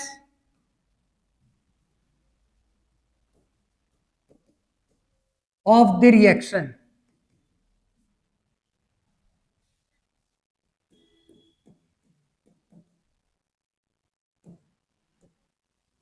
बोलने का मतलब ये वो क्या बोलना चाहिए, वो जालिम लोग हैं जो तुमको रिएक्शन करवाने नहीं देने वाले। आ रहा समझ में? ये अड़ंगा डालने वाले हैं, मतलब रिएक्शन को रोकेंगे, होने ही नहीं देंगे। तो उनको हम लोग बोलते हैं इनहिबिटर्स। इनहिबिट करेंगे, रिएक्शन को होने से इनहिबिट करेंगे। इनके बेसिकली हमारे लिए पॉजिटिव सेंस भी है और नेगेटिव सेंस भी है। एक आध तो एग्जांपल बताएंगे, तुमको समझ में आ जाएगा। फिर आगे समझ में, ध्यान दो, ध्यान दो। यहाँ पे इनहिबिटर जो रहते हैं, बेसिकली तुम्हारे बुक में सिर्फ एक ही दिया हुआ है, कॉम्पिटिटिव इनहिबिटर, इनहिबिशन। ठीक है, मतलब कॉम्पिटिटिव इनहिबिटर्स के बारे में हम लोग को देखना है। बट बेसिकली ये तुम्हारे तीन टाइप से क्लासिफाइड रहते हैं। मैं तुमको तीनों ही बताऊंगा बहुत शॉर्ट शॉर्ट में, बाकी तो निपटा देंगे। और जो तुम्हारे बुक में दिया हुआ है उसको थोड़ा सा दो चार लाइन में एक्स्ट्रा देखेंगे, बाकी बहुत ज्यादा है नहीं, ध्यान से समझते हुए चलो सीधा सीधा। ठीक है, तो इनहिबिटर्स, बेसिकली हम लोग के इनहिबिटर्स जो रहते हैं कितने टाइप के हो जाएंगे? Three types of inhibitors. ठीक है, थ्री टाइप्स के इनहिबिटर्स हो जाएंगे। एक तो हो जाएंगे तुम्हारे कॉम्पिटिटिव इनहिबिटर्स,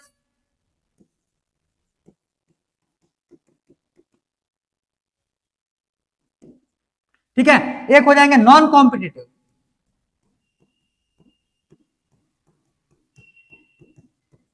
क्लियर। और एक होता है प्रोडक्ट फीडबैक इनहिबिशन।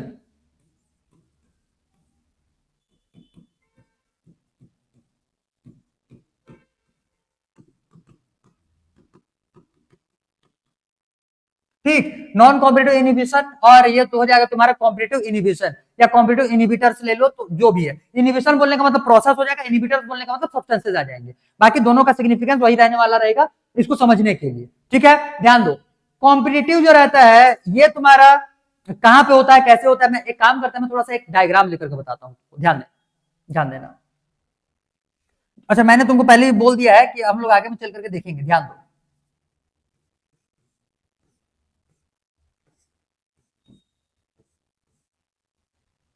एक लाइन और चिपकाना इस पे, एक लाइन और चिपकाना इस पे। Inhibitors are generally resemble to substrate.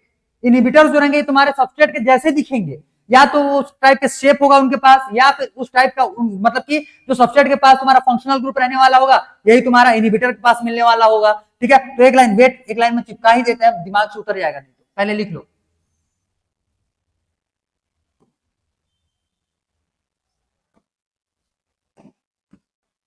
लिखो,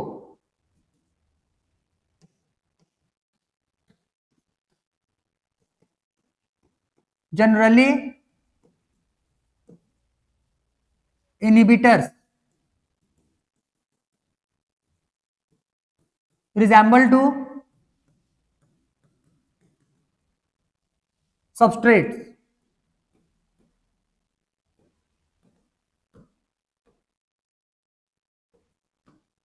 either size wise or having same functional group. ऐसे लिखो, either having same size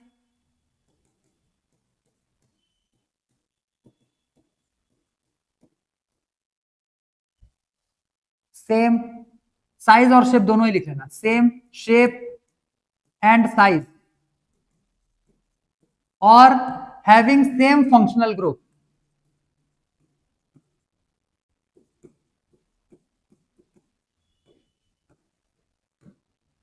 ठीक, और हैविंग सेम फंक्शनल ग्रुप। अब ध्यान देना, मैं यहां पे बना रहा हूं दो,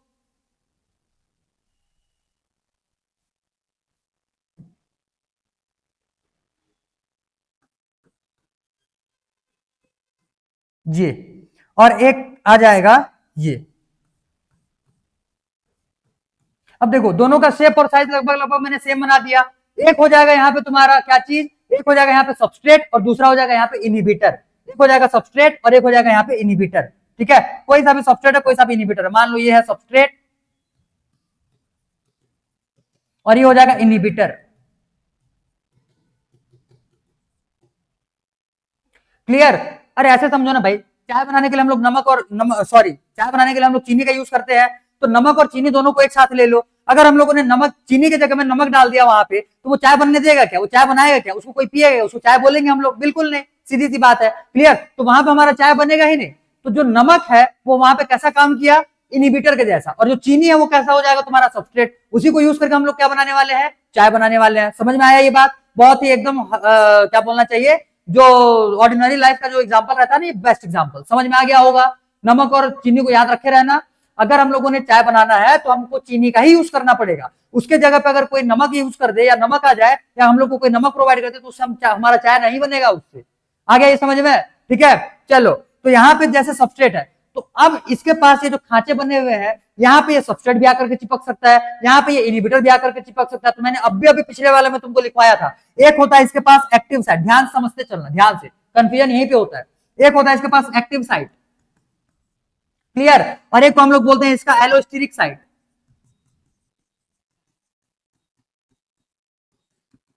एलोस्टेरिक साइट, एलोस्टेरिक साइट जो रहता है ये अदर देन एक्टिव साइट होता है। एलोस्टेरिक साइट क्या हो जाएगा? Other than active site. इसमें लिख लेना, ये क्या हो जाएगा? Other than active site. अब इसका काम क्या होता है बोलोगे? तो ये जो है ये तुमको साइट प्रोवाइड करता है only for inhibitors, provide site only for inhibitors.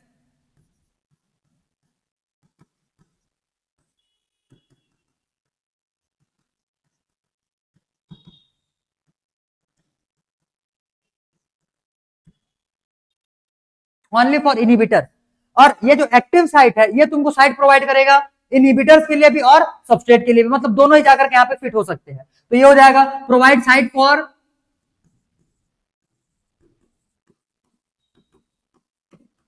Both substrate और इनहिबिटर्स के लिए। अब ध्यान देना, यहां पे तो सबस्ट्रेट आ नहीं पाएगा, तो इस वाले रीजन में, इस वाले साइट में किसी भी टाइप का कंपटीशन दिखने के लिए मिल रहा है क्या? बिल्कुल नहीं। आ गया ये समझ में? और इस वाला जो साइट है ये जो एक्टिव साइट है, एक्टिव साइट में यहाँ पे तुम्हारा सबस्ट्रेट भी आ सकता है और इनहिबिटर भी आ सकता है। तो इस साइट में तुमको सबस्ट्रेट और इनहिबिटर्स के बीच में कंपटीशन देखने के लिए मिलता है, कंपटीशन देखने के लिए मिलता है। अगर यहाँ पे सबस्ट्रेट आएगा तो उसका ब्रेकडाउन होगा, और अगर यहाँ पे इनहिबिटर आएगा तब के केस में वो सबस्ट्रेट के ब्रेकडाउन को रोक देगा। दूसरी बात समझो, इनहिबिटर अगर यहाँ पे आ गया, यहाँ पे सबस्ट्रेट आ गया, तो क्या होगा? तो मान लो कि सबस्ट्रेट जो है वो यहाँ पे आ गया और इनहिबिटर आकर के यहाँ पे बैठ गया, तब भी क्योंकि इनहिबिटर इनहिबिट करता है, अगर वो किसी भी तरीके से एंजाइम के पास पहुंच चुका है तो सबस्ट्रेट वहां पे जाए चाहे ना जाए, वो जाएगा तब भी, नहीं जाएगा तब तो वैसे भी प्रोडक्ट नहीं बनने वाला, और अगर चला भी गया तब इनहिबिटर उसको इनहिबिट कर देगा प्रोडक्ट बनाने के लिए, इसीलिए तो उसका नाम इनहिबिटर पड़ा हुआ है, इसीलिए हम लोग इसको क्या बोल रहे हैं, इनहिबिटर बोल रहे हैं। तो इनहिबिटर ना यहां आना चाहिए ना यहां आना चाहिए, यहां आएगा तो कतई बनने नहीं देगा वो प्रोडक्ट। और अगर मान लो कि मान लो कि एलोट्रोपिक साइड पे वो नहीं पहुंचा और इस वाले साइड पे तुम्हारा सबस्ट्रेट पहुंच गया है, तो सबस्ट्रेट अगर यहाँ पे पहुंचेगा एक्टिव साइड पे, तब के केस में ये प्रोडक्ट को फॉर्म करवाएगा। आया ये समझ में, क्लियर है, ठीक है। तो ध्यान देना, कॉम्पिटिटिव कॉम्पिटिटिव इनहिबिशन कहां पे चलता है,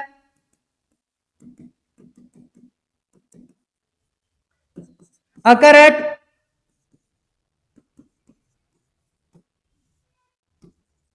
एट एक्टिव साइट।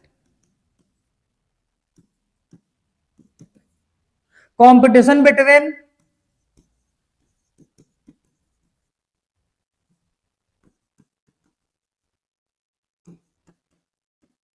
सबस्ट्रेट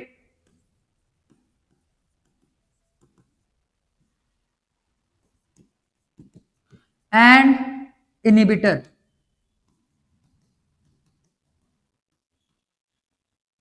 ठीक है, नॉन कॉम्पिटिटिव किसको बोलेंगे, जो कहां पे हो रहा होगा तुम्हारा एलोस्टेरिक साइड पे। एलोस्टेरिक साइड पे यहाँ पे तुमको कुछ और ऑप्शन बच जाएगा नहीं भाई, ये साइड प्रोवाइड कर रहा है किसके लिए, इनहिबिटर के लिए, तो इनहिबिटर आएगा यहाँ पे चिपकेगा और इनहिबिट कर देगा जो भी एक्टिविटी होने वाला होगा। तो इस हिसाब से नॉन कॉम्पिटिटिव तुम्हारा कहां पे इनहिबिशन होने वाला होता है, एलोट्रोपिक साइड पे। तो लिखना अकर एट एलो, ये इनहिबिशन है ना,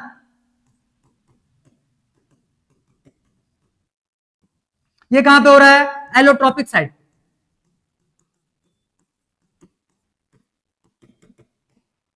अकर एट एलोट्रोपिक साइट, ये दोनों के बारे में नहीं दिया हुआ इसलिए मैं शॉर्ट में निपटा रहा हूं, ठीक है, ध्यान देना। अब इसको, अच्छा ये डायग्राम को मैं थोड़ा सा साइड में लिख दूं, रुको, तीसरे वाले को भी यहीं पे चिपका लेते हैं।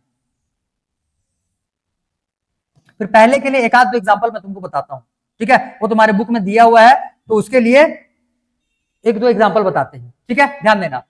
Product feedback inhibition, product feedback inhibition में होता क्या है, जैसे मान करके चलो जो प्रोडक्ट फॉर्म हुआ रहेगा, कभी कभी वही कैसे कैसे बिहेव करता है, इनहिबिटर के जैसे बिहेव करता है। फॉर एग्जांपल, जैसे हम लोगों ने जब ग्लाइकोलिसिस पढ़ा हुआ था तो हम लोगों ने बनाया था ग्लूकोज से ग्लूकोज 6 फॉस्फेट।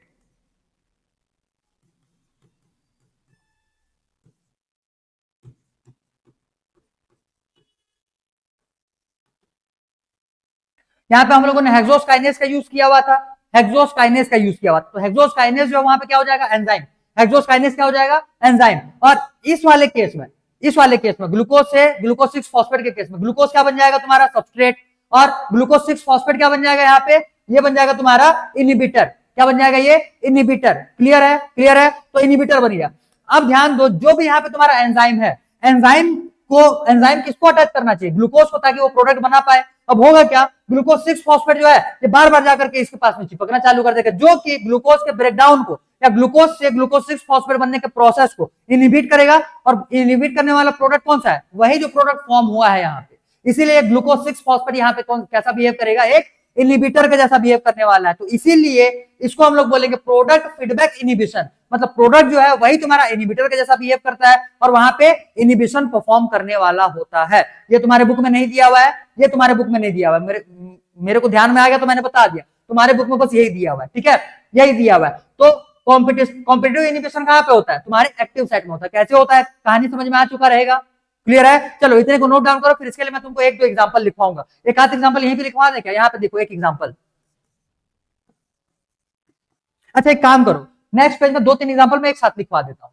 एक आध तो तुम्हारे जैसे मेलोनेट का तो एग्जांपल जो है तुम्हारे बुक में दिया हुआ है, क्लियर। अच्छा वहीं पे लिख लो, तो जो बुक में दिया हुआ वो यहीं पे लिख लो।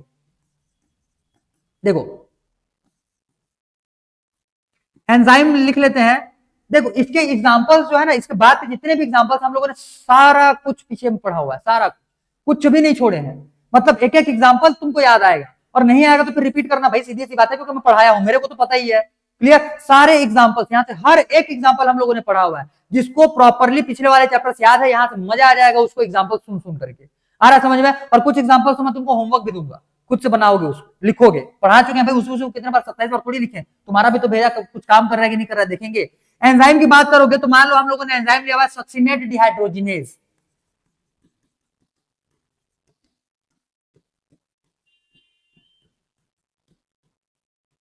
सक्सिनेट डिहाइड्रोजिनेज एंजाइम है, और ये जो सबस्ट्रेट को ब्रेक डाउन करता है ये भी देखिए सक्सिनिक एसिड। क्लियर? तो इसके लिए सबस्ट्रेट क्या बनने वाला होगा? Succinic acid.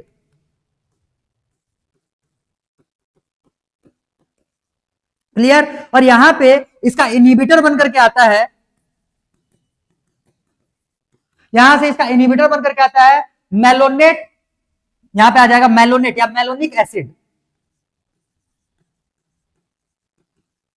क्लियर? इनहिबिटर कौन बनकर के आएगा? मेलोनिक एसिड या फिर मेलोनेट। मेलोनेट जब आता है तो ये सक्सिनेट डिहाइड्रोजिनेज इस एंजाइम में जाकर के बाइंड हो जाएगा। तब के केस में ये सक्सिनिक एसिड का फिर ब्रेकडाउन नहीं करवा पाएगा। तुम्हारे लिए होमवर्क है, सक्सिनिक एसिड के साइड में लिखो सक्सिनिक एसिड जब हम लोग ग्लाइकोलिसिस जब हम लोग पूरा का पूरा प्रोसेस देखे हुए थे वहां पे, तो सक्सिनिक एसिड जो है ये किसमें कन्वर्ट होता है? सक्सिनिक एसिड किसमें कन्वर्ट होता है? क्लियर? सक्सिनाइल करके कुछ लिखवाए थे, थोड़ा मोड़ा याद करो। ठीक है, हिंट भी दे दिया मैंने तुमको। क्लियर? तो सक्सिनिक एसिड जो है ये तुम्हारे सक्सिनेट या फिर जो क्या है यहाँ पे सक्सिनिक एसिड, सक्सिनेट ही है ना, तो ये सक्सिनेट डिहाइड्रोजिनेज जो है ये सक्सिनिक एसिड को कन्वर्ट करता है। तो इसके लिए इनहिबिशन का काम करेगा यहाँ पे क्या? मेलोनेट। मेलोनेट। क्लियर? मेलोनेट इसके लिए क्या हो जाएगा? यहाँ के लिए इनहिबिटर हो जाएगा। एग्जांपल इसका एक आध दो और मैं यहीं आगे में चिपका रहा हूं, रुको पहले अब आ गया तो लिख ही लो। ठीक है, मतलब मैं लिख दे रहा हूं, फिर एक एक करके लिखना। तुम्हारे बुक में बस एक ही एग्जांपल मिलेगा, वो मेलोनेट का बस। ठीक है, बाकी तो मैं अपने से बता रहा हूं, ध्यान देना। एक होता है मिथाइल पॉइजनिंग का केस। ठीक है, इसके लिए एग्जांपल नंबर 2,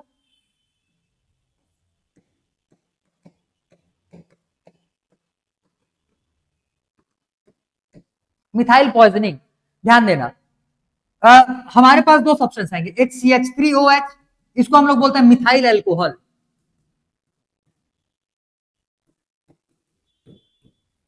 क्लियर? और एक आ जाएगा यहां से C2H5OH, इसको हम लोग बोलते हैं इथाइल एल्कोहल।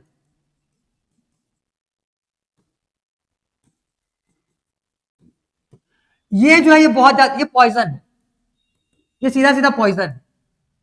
क्लियर? ये सीधा सीधा क्या है? ये पॉइजन है।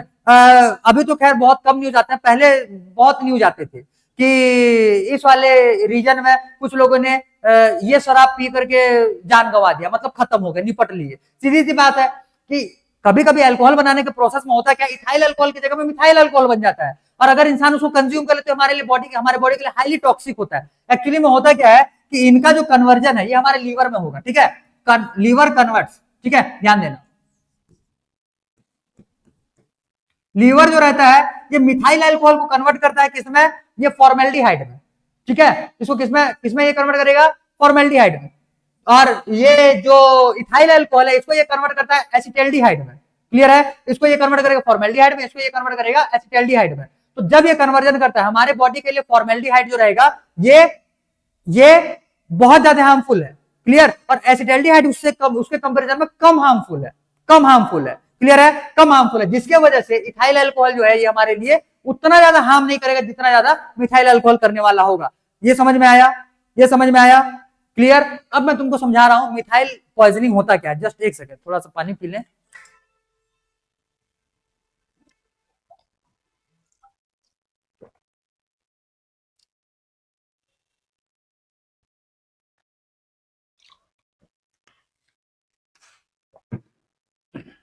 हाँ, तो मैं क्या बोल रहा था, लिवर इनको कन्वर्ट करेगा किसमें?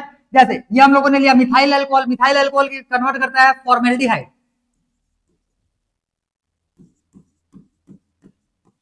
ठीक, और लीवर जो है इसको कन्वर्ट करता है, इथाइल अल्कोहल को ये कन्वर्ट करेगा एसिटाल्डिहाइड।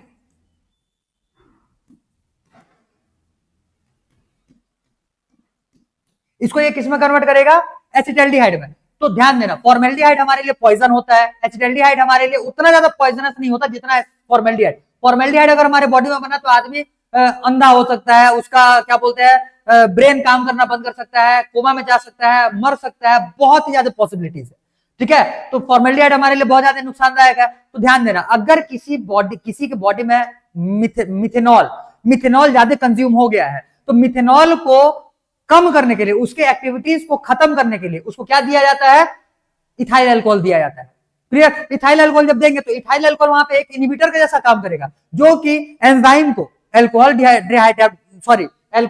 फॉर्मेशन करने के लिए जो एंजाइम वहां पे यूज हो रहा होगा उस एंजाइम को इथाइल अल्कोहल क्या करेगा, इनहिबिट कर देगा मिथाइल अल्कोहल को फॉर्मेल्डिहाइड बनाने में। आया बात समझ में? इथाइल अल्कोहल इनहिबिटर का जैसा काम करेगा, मिथाइल अल्कोहल को वहां से हटाएगा, क्योंकि मिथाइल अल्कोहल वहां पे क्या बनने वाला है, सबस्ट्रेट। Substrate clear? क्लियर? चलो तो इसको पहले लिखो, तो इसको कोने में लिखो, फिर मैं यहाँ पे इसको उसको सरका करके यहाँ पे मैं इसका डिटेल लिखवाता हूं। तो जल्दी लिखो, जल्दी जल्दी लिखो।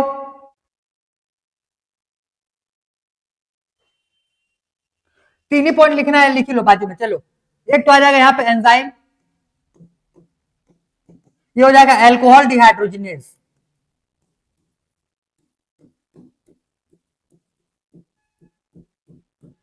ठीक है, अल्कोहल डिहाइड्रोजिनेज। और यहाँ पे सबस्ट्रेट क्या बन रहा है, सबस्ट्रेट यहां पे बन करके आ जाएगा मिथाइल अल्कोहल। क्लियर? और यहां पे जो तुम्हारा क्या बोलना चाहिए, इनहिबिटर है, इनहिबिटर। इनहिबिटर क्या हो जाएगा, इथाइल अल्कोहल।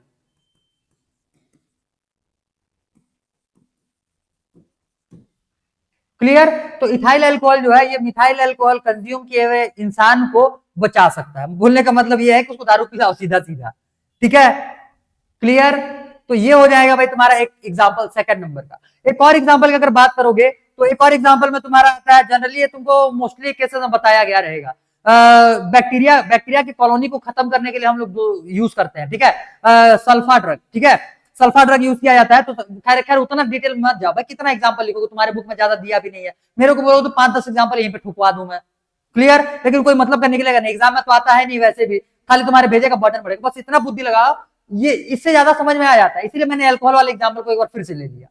ठीक है, क्योंकि ये तुम्हारे डे टू डे लाइफ में आजू बाजू में कहीं कोने कोने में देखे सुने हुए रहोगे, इसी वजह से ये तुम्हारे दिमाग में बैठ सकता है। ध्यान देना, मिथाइल अल्कोहल सबस्ट्रेट है, इथाइल अल्कोहल यहाँ पे इनहिबिटर बनेगा। ठीक है, इथाइल अल्कोहल इनहिबिटर बनेगा, और यहाँ पे एंजाइम जो रहेगा ये तुम्हारा ब्रेकडाउन करने वाला रहेगा, कौन सा, अल्कोहल डिहाइड्रोजिनेज। ठीक, चलो भाई ठीक, पहले इतने इधर वाले को लिखो जल्दी, इसको लिखो जल्दी।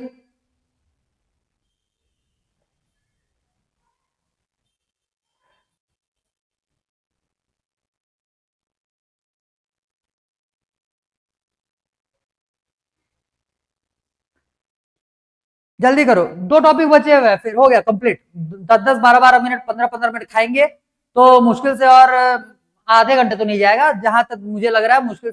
चलो आधे घंटे खींच भी दिया तो भी कोई दिक्कत वाली बात नहीं, आधे घंटे में निपटा देंगे। 7:15 ही हो रहा है,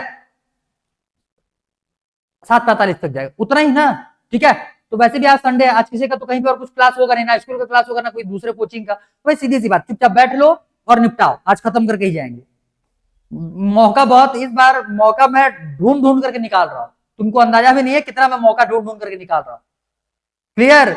मतलब सराउंडिंग जो है अपना अभी इतना नेगेटिव हो चुका है कि सारे पॉसिबिलिटीज करने, जितने पॉसिबिलिटीज बन रहे हैं अपने सराउंडिंग में, वो सब झोंक दे रहा है कि क्लास ना हो पाए। लेकिन हम भी जिद्दी हैं, क्लास करेंगे, चाहे कैसे भी करेंगे, लेकिन करेंगे। ठीक है,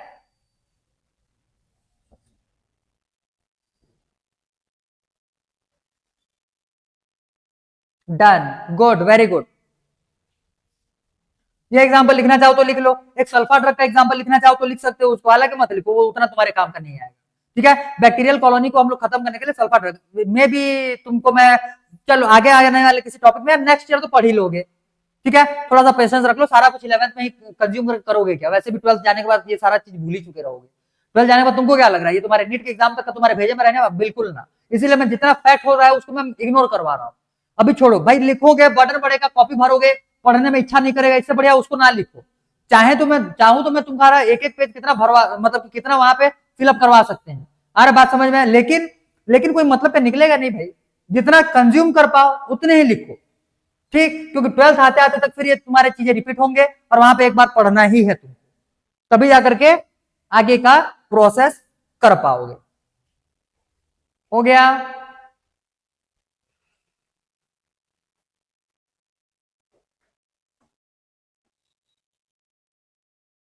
गुड, वेरी गुड, डन। चलो नेक्स्ट।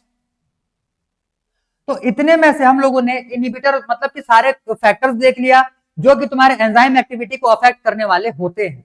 ठीक है, क्लियर है? अब हम लोग यहाँ पे देखेंगे टाइप्स ऑफ या फिर नॉमेनक्लेचर ऑफ क्या बोलते हैं उसको, एंजाइम्स।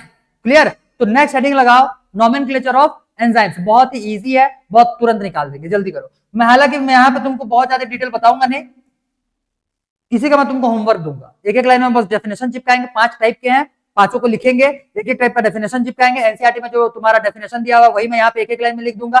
एग्जांपल्स इसके तुमको बिना देखे, पीछे के टॉपिक, पीछे के चैप्टर्स बिना पलटाए पहले सोचना है, सोच लोगे और लिखोगे वहां पे, फिर जाकर के मैच करना पीछे के टॉपिक्स निकाल निकाल करके कि एक्चुअली में वो एंजाइम जो यहाँ पे या एग्जांपल जो लिखे हुए वो एक्चुअली में एक्यूरेट है कि नहीं है। ठीक है, क्लियर। चलो एक सेकंड जस्ट,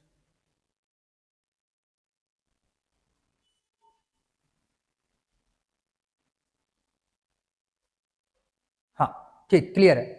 तो अब देखो हम लोग यहां से देखेंगे कि जो एंजाइम्स है इनका नोमेनक्लेचर कैसे किया जाता है, मतलब नेमिंग किस बेसिस पे इनको क्लासिफाई किया जाता है। तो क्लासिफिकेशन ऑफ, ऐसे लिखो, classification of enzymes.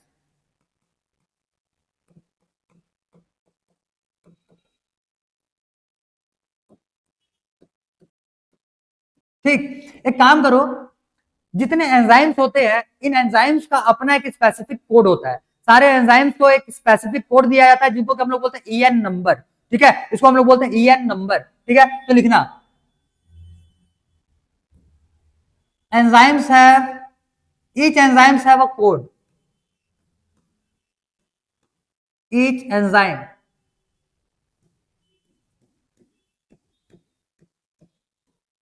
has a code to represent it। ऐसे लिखो, 4 डिजिट है ना ये, 4 डिजिट का code, 4 digits code, 4 digits code to represent it. इसको रिप्रेजेंट करने के लिए सारे एंजाइम्स क्या रखे हुए रहते हैं, अपना 4 डिजिट का कोड रखे हुए रहते हैं। कोड हम लोग लिखेंगे, मान लो कुछ भी, मान लो मैंने लिखा यहाँ पे 1 2 3 4, ये मैंने लिखा, तो ये जो पहला नंबर यहाँ पे लिखा हुआ रहता है ये तुम्हारे क्लास को बताता है, एंजाइम कौन से क्लास का है। ठीक है, तो पहले नंबर ये पहला डिजिट है तुम्हारा क्या बताएगा, क्लास ऑफ द एंजाइम। बस इतना ही काम का, बाकी बाकी तीनों को छोड़ो, तुम्हारे काम का नहीं है। Class of the enzyme. ठीक है, क्लास ऑफ द एंजाइम। अब क्लास ऑफ द एंजाइम की बात करें तो टोटल हम लोग 5 क्लासेस में, सॉरी 6 क्लासेस में, भाई 5 नहीं है, 6 क्लासेस में हम लोग एंजाइम को देखने वाले हैं। इसको अगर लिखोगे तो ये होता है OTHLIL, नाम, ये नाम का ये हो जाएगा तुम्हारा, इसी ऑर्डर में याद रखना, इसी ऑर्डर में, यही है ऑर्डर, OTHLIL, OTHLIL, OTHLIL, 2-3 बार बोलो, याद हो जाएगा, OTHLIL, ये हो जाएगा इसका पैटर्न याद करने का। ओ से हो जाएगा तुम्हारा ऑक्सीडो रिडक्टेज,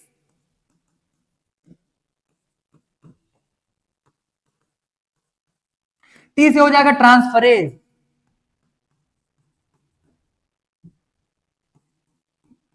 क्लियर। एच से हो जाएगा हाइड्रोलेज, ठीक है। एल से हो जाएगा लाइएज, लाइएज, गेज नहीं, लाइएज, LYASE, लाइएज, ठीक है, लाइएज। आई से हो जाएगा आइसोमरेज,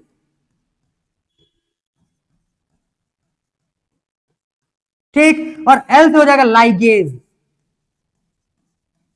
एल से हो जाएगा लाइगेज। Clear, clear. एक एक लाइन में मैं यहाँ पे डेफिनेशन लिख रहा हूं, इसका एग्जांपल जो है तुम खुद लिखोगे। ठीक है, क्योंकि ट्रांसफरेज एंजाइम हम लोगों ने देखा था, ट्रांसफर करवाने के लिए जो एंजाइम यूज किया जाता है, ऑक्सीडो रिडक्टेज, ऑक्सीडेशन रिडक्शन जहां पे हुआ था वहां पे हम लोगों ने ऑक्सीडो रिडक्टेज एंजाइम का भी नाम देखा हुआ था, तो वो भी तुम लिख करके लिखोगे यहाँ पे। हाइड्रोलेज भी हम लोगों ने देखा हुआ था, और लाइएज, लाइएज भी देखे हुए थे, हालांकि मैं लाइएज बता दूंगा तुमको यहाँ पे। आइसोमरेज देखे हुए थे, आइसोमरेज भी देखे हुए थे, और लाइगेज भी देखे हुए थे। लाइगेज के लिए फिर भी एक एग्जांपल इसका मैं भी तुमको बता, लाइगेज और लाइगेज का यहाँ पे ट्राई करते हैं, देखो ध्यान से। ऑक्सीडो रिडक्टेज, ऑक्सीडो रिडक्टेज हम लोग किसको बोलते हैं, the catalytic process of enzyme. ठीक है, ऐसे लिखो, कैटालाइज द प्रोडक्ट, नहीं वेट वेट वेट, ऐसे ना लिखो, एक काम करते हैं, ये नाम को लिखो, तो मैंने इसका एक इमेज लाया हुआ है, बहुत शॉर्ट में छोटा छोटा डेफिनेशन दिया हुआ है, उसको लिख लो भाई, क्योंकि यहाँ पे लिखेंगे अपना ज्यादा तो फालतू का टेबल बहुत ज्यादा लंबा चौड़ा हो जाएगा। मैं तुमको इमेज में बता देता हूं, बस छोटा सा नाम है, छोटे छोटे वहां पे डेफिनेशन दिए हुए हैं, उसको लिख लेना। ठीक है, क्लियर। चलो अब पहले मैं यहाँ पे तुमको डेफिनेशन पहले लिखवा, पहले डेफिनेशन लिखवा लो, उसके बाद फिर इसको मैं एक एक करके एक्सप्लेन करूंगा।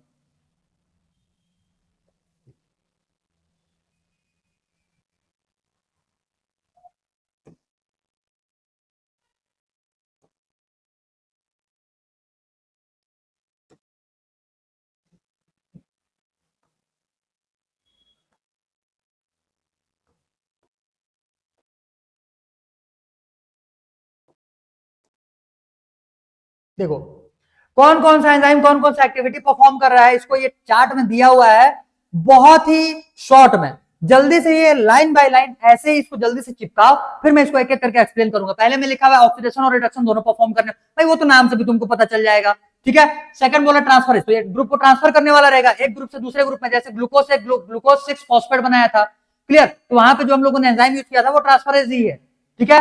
हेक्सोकाइनेज जो था ये तुम्हारा ट्रांसफरेज एंजाइम ही है, क्लियर। तो यहां से ये आ गया। नेक्स्ट ट्रांसफरेंस के बाद हाइड्रोलेज बोल रहा है, हाइड्रोलेज बोल रहा है बोलने का मतलब इसमें केमिकल बॉन्डिंग को तोड़ा जाता है in the presence of H2O के प्रेजेंस में, क्लियर। जितना भी एंजाइम हम लोगों ने बनाया हुआ था H2O को रिमूव करवा करके, जैसे पिछले वाले चैप्टर में एस्टर बॉन्ड बनाए थे, पेप्टाइड बॉन्ड बनाए थे, ग्लाइकोसिडिक बॉन्ड बनाए थे, ये सारे बॉन्ड जो बने हुए थे ये H2O को बाहर निकाल के बनाए हुए थे। अब उन्हीं बॉन्ड्स को अगर तोड़ोगे तो क्या यूज करोगे, वहां पे पानी का वापस से यूज करोगे। तो जब वाटर का वापस वहां पे यूज किया जाएगा तो उसी को हम लोग बोल रहे हैं हाइड्रोलेज। क्लियर है, क्लियर। तो देख लेना पीछे में जहां जहां पे हम लोगों ने इन सारे बॉन्ड्स को ब्रेक डाउन किया हुआ है, वो सारे के सारे ब्रेक डाउन किए हुए एंजाइम जो रहेंगे वो तुम्हारे किसमें आ जाएंगे, हाइड्रोलेज में। ध्यान देना, हाइड्रोलेज वाटर का यूज करके बॉन्ड को ब्रेक डाउन करता है। और लाइएज जो लिखा हुआ है यहाँ पे, ये विदाउट वाटर बॉन्ड का ब्रेक डाउन करता है, ठीक है। विदाउट वाटर बॉन्ड का ब्रेक डाउन करता है। इसमें एक डिफरेंस और बता रहे तुमको, ध्यान देना। हाइड्रोलेज ये क्या करेगा, बाय यूजिंग H2O, इसमें लिखना बाय यूजिंग H2O। और लाइएज क्या करेगा, ये विदाउट H2O, ये भी बॉन्ड ब्रेक डाउन करेगा लेकिन बिना पानी का यूज किए।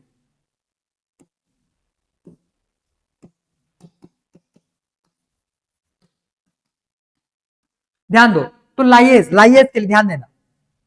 जैसे मान करके चलो यहाँ पे एक सब्सटेंस है A, इसमें जुड़ा हुआ है X, यहाँ पे एक सब्सटेंस है B, यहाँ पे जुड़ा हुआ है Y। तो लाइएज क्या करता है, पानी तो यूज करेगा नहीं, तो करेगा क्या, यहाँ से ये X वाले बॉन्ड को A के साथ से और B वाले बॉन्ड को इसके साथ से ये तोड़ देगा, क्लियर।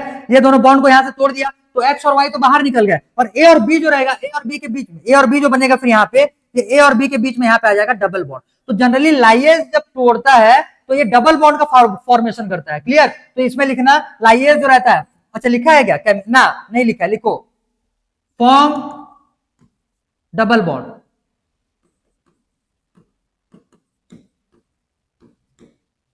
फॉर्म्स डबल बॉन्ड, ठीक है, क्लियर।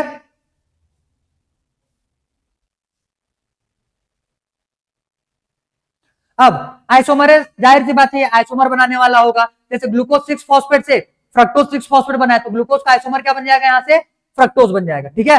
तो यहाँ से आइसोमर्स बन गए। आइसोमर्स जब बन जाएंगे तो आइसोमर्स बनने के बाद नेक्स्ट लाइगेज जो रहता है तुम्हारे बॉन्ड को जोड़ता है। तो ये कौन कौन से बॉन्ड को जोड़ेगा बोलेंगे, तो ये कार्बन के बीच के बॉन्ड को बनाएगा, कार्बन ऑक्सीजन के बॉन्ड को बनाएगा, कार्बन नाइट्रोजन के बीच के बॉन्ड को बनाएगा। मतलब कि जितने बॉन्ड्स फॉर्म होते हैं, बॉन्ड को फॉर्म करवाने के लिए, मॉलिक्यूल्स के बॉन्ड को फॉर्म करवाने के लिए लाइगेज का यूज किया जाता है। लाइगेज का मैं तुमको बस एक एग्जांपल बता रहा हूं, बाकी तुम्हारे लिए होमवर्क है। लाइगेज का एग्जांपल हो जाएगा डीएनए लाइगेज, बस इसको अभी लिख लो, इसको हम लोग को पढ़ना है नेक्स्ट ईयर, ठीक है। डीएनए लाइगेज,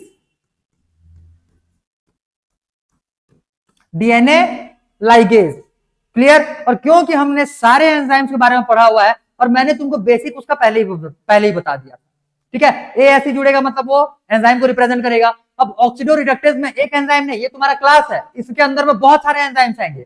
जैसे लाइएज जो तुम्हारा है ये क्लास है, इसमें बहुत सारे एंजाइम्स आएंगे, क्लियर। तो वो तुमको एंजाइम्स ढूंढना है कि ऐसे कौन कौन से एंजाइम्स है जो ये सारे के सारे एक्टिविटी को किए हुए थे। और ये ध्यान दो, लिखोगे नहीं, देख करके लिखवाने का होता तो मैं यहाँ पे भी भर भर करके एग्जाम्पल लिखवा दूं, आ रहा समझ में। लेकिन नाम ही लिखवाने का कोई मतलब नहीं है, पीछे में क्या पढ़े हुए हैं ये तुमको याद करना बहुत जरूरी है। इसी वजह से मैं बोल रहा हूँ ये तुम्हारे लिए होमवर्क है और इसको घर से खुद से बिना पीछे देखे लिखोगे। क्लियर? ना याद आएगा तो फिर बता देना चैट पे, मैं उसको लिख दूंगा। अगले वाले 6 एग्जांपल ही तो बताने हैं, एक एक करके 2-2 एग्जांपल, चलो 12 एग्जांपल बता दिए। क्लियर? वो बता दिया जाएगा उतना। चलो इतने को जल्दी नोट डाउन करो, जल्दी नोट डाउन करो भाई इसको।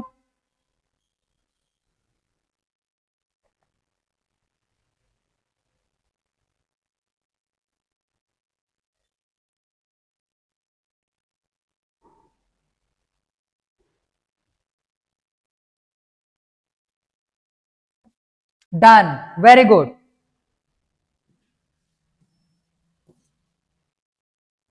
अच्छा इसमें एग्जांपल लिख दिया, वेट, एक और टेबल है उसमें एग्जांपल भी है, लेकिन वो तुमको दिखाऊंगा नहीं अभी। तो ये समझ में आ गया रहेगा, इजी है। ठीक है, बस ये याद रखना सारे एंजाइम्स के पास एक कोड रहता है जो 4 डिजिट का होता है। पहला डिजिट जो रहता है वो उसकी क्लास को दिखाएगा, क्लासेस तुम्हारे ये होने वाले होंगे। ऑक्सीडोरिडक्टेज बोलने का मतलब बुक में जैसे लिखा हुआ रहता है, it catalyse oxidation and reduction. इसमें लिखा रहेगा it catalyse transfer of group. इसमें लिखा हुआ रहेगा it catalyse breakdown of bond by using water. इसमें लिखा हुआ रहेगा it catalyse breakdown of bond without water. Isomers, it catalyse isomerisation. Clear? और इसमें क्या हो जाएगा, it catalyse the formation of bond between different molecules. बस यही तुम्हारे बुक में लिखा हुआ रहता है। आ गया समझ में? और हम लोगों ने उसको शॉर्ट में उधर लिख दिया, बहुत ही छोटे छोटे दिए हुए थे, इसलिए मैंने तुमको बोला कि उसी को लिख लो। ठीक है, ये सीक्वेंस याद रखे रहना, OTHLIL, OTHLIL।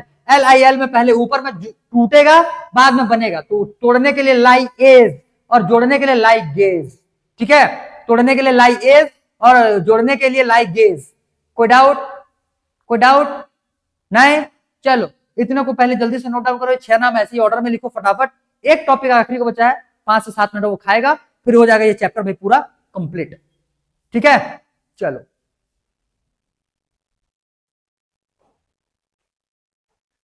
जल्दी नोट डाउन करो, फिर हम लोग देखेंगे आखिरी टॉपिक, कोएंजाइम्स।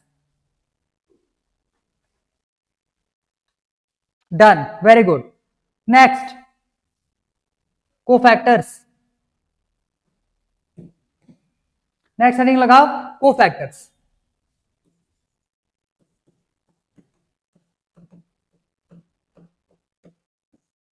कोफैक्टर्स, अब ध्यान दो, बेसिकली जो एंजाइम होते हैं हम लोगों ने देखा हुआ था ये प्रोटीनिशियस होते हैं। ठीक है, तो प्रोटीनिशियस एंजाइम के तुम्हारे 2 टाइप से अपीयर होंगे, ध्यान देना। एंजाइम, ध्यान देना, एंजाइम्स देखो, एक होता है प्रोटीनिशियस और एक होता है तुम्हारे हॉलो एंजाइम, बोलते हैं इसको हॉलो एंजाइम।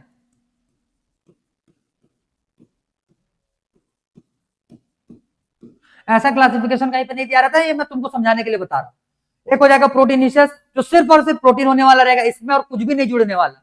और एक होलो एंजाइम जो रहता है, यहाँ पे तुम्हारे 2 पार्ट्स मिलते हैं। एक हो जाएगा यहाँ पे तुम्हारा प्रोटीनिशियस पार्ट, मतलब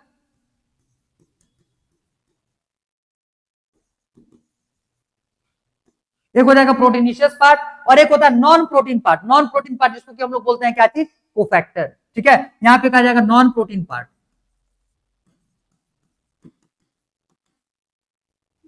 जनरली ये जो नॉन प्रोटीन पार्ट रहता है ये प्रोटीन को, ये जो प्रोटीनिशियस पार्ट है इसको ये एक्टिवेट करने के लिए होता है। ठीक है, responsible to activate the proteinaceous part. ये दोनों साथ में रहेंगे। ठीक,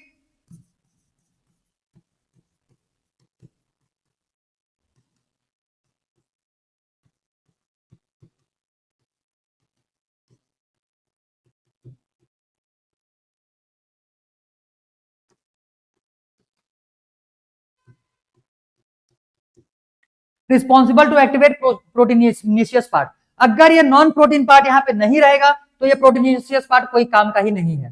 ठीक है, तो जनरली एंजाइम्स कुछ जो खाली प्रोटीन के बने हुए रहते हैं उनको किसी भी टाइप का सपोर्ट का रिक्वायरमेंट नहीं रहता, लेकिन कुछ कुछ प्रोटीनिशियस एंजाइम ऐसे रहते हैं जिनको कि एक सपोर्ट का रिक्वायरमेंट रहता है उनको एक्टिवेट करवाने के लिए। तो ऐसे प्रोटीनिशियस पार्ट के साथ में जो नॉन प्रोटीनिशियस पार्ट रहते हैं इनको हम लोग बोलते हैं को एंजाइम्स, को फैक्टर्स।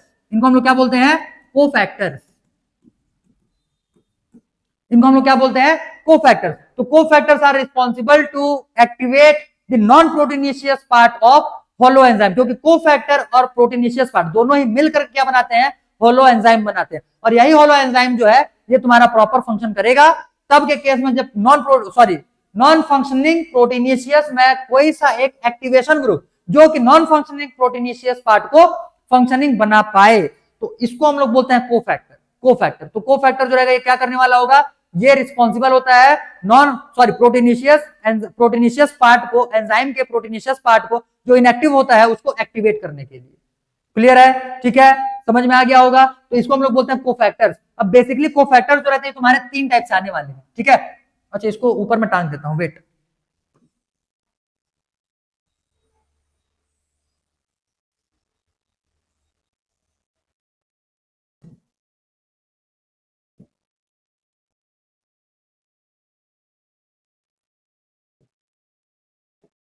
क्लियर, कोफैक्टर्स जो रहते हैं ये तुम्हारे 3 टाइप्स के आएंगे। एक को बोलते हैं हम लोग प्रोस्थेटिक ग्रुप, पढ़ चुके हैं, हिम मैंने बताया हुआ था, हीमोग्लोबिन में प्रेजेंट होगा, मायोग्लोबिन में प्रेजेंट होगा। तो एक होता है प्रोस्थेटिक ग्रुप।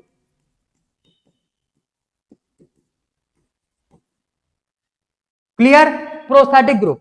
एक होता है यहाँ पे वो जो हम लोगों ने नाम लिखा हुआ है ना यहाँ पे, ये कोफैक्टर्स यही है। एक हो जाएगा या तो प्रोस्थेटिक ग्रुप रहेगा उस कोफैक्टर के जगह पे, या तो तुम्हारा कोएंजाइम रहेगा, कोएंजाइम। क्लियर, या फिर इसमें आता है मेटल आयन। क्या क्या आ जाएंगे, या तो हो जाएगा प्रोस्थेटिक ग्रुप, या हो जाएगा तुम्हारा कोएंजाइम, या तो हो जाएगा यहाँ पे मेटल आयन। प्रोस्थेटिक ग्रुप जो रहता है ये तुम्हारा टाइटली बॉन्ड रहता है, किससे, जैसे ये दोनों का कॉम्बिनेशन से होलो एंजाइम बनने वाला होगा। तो ये जो तुम्हारा प्रोस्थेटिक ग्रुप है ये टाइटली बॉन्ड रहता है किससे, एंजाइम से, ठीक है। तो लिखना है इस पे, tightly bonded with enzyme.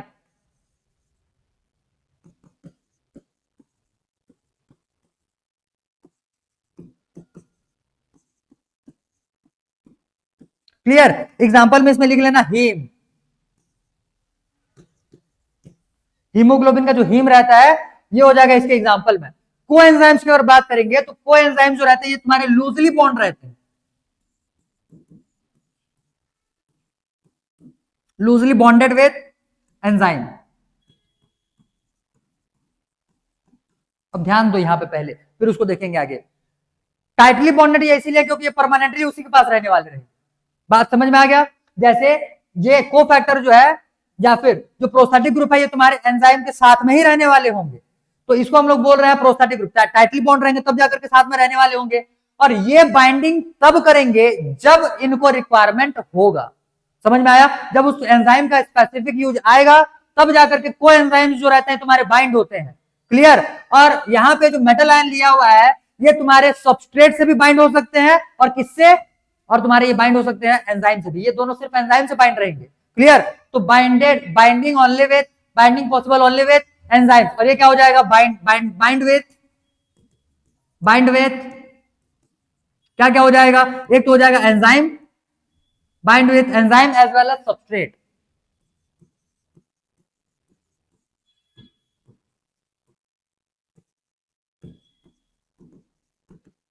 Bind with enzyme as well as substrates, दोनों से ही ये बाइंड हो सकता है। बुक में इसके लिए अगर बात करोगे तो इसके एग्जांपल में देता है एक जिंक। क्लियर, जिंक जो रहता है भाई किसके लिए यूज होता है उतना डीप अभी नहीं जाना हम लोगों को, अभी सिर्फ इतने नाम को दिमाग में बिठाओ, ठीक। तो जिंक एक दिया हुआ रहेगा इसके लिए, मेटल आयन के लिए। कोएंजाइम्स की अगर बात करेंगे तो इसके एग्जांपल में आ जाएगा जो हम लोगों ने देखा हुआ था, NADP और NAD।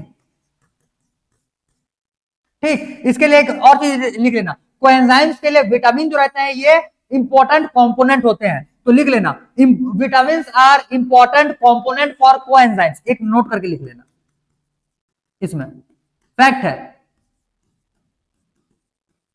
Vitamin are important component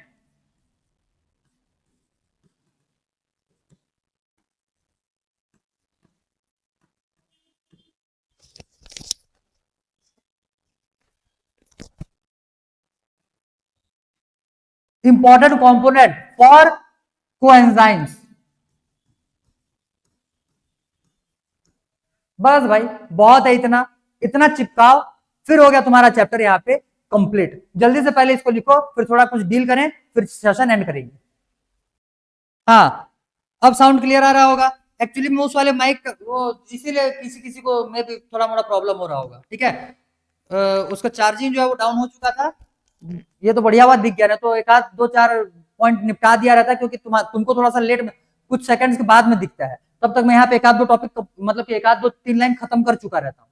और उसके बाद में फिर अगर रिप्लाई करोगे भाई समझ में नहीं आया, माइक ऑफ हो गया है, मेरे को ये समझ में नहीं आया कितने देर पहले हुआ है, ठीक है, और कहां से स्टार्ट करना है फिर, तो इससे बढ़िया ठीक हुआ, दिख गया, माइक ही चेंज कर दिए। चलो भाई जल्दी लिखो इसको, जल्दी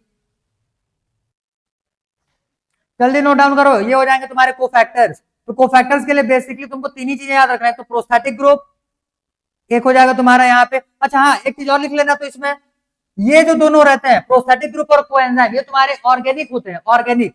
और मेटल आयन कैसे हो जाएगा, इनऑर्गेनिक। तो इसमें लिख लेना इनऑर्गेनिक।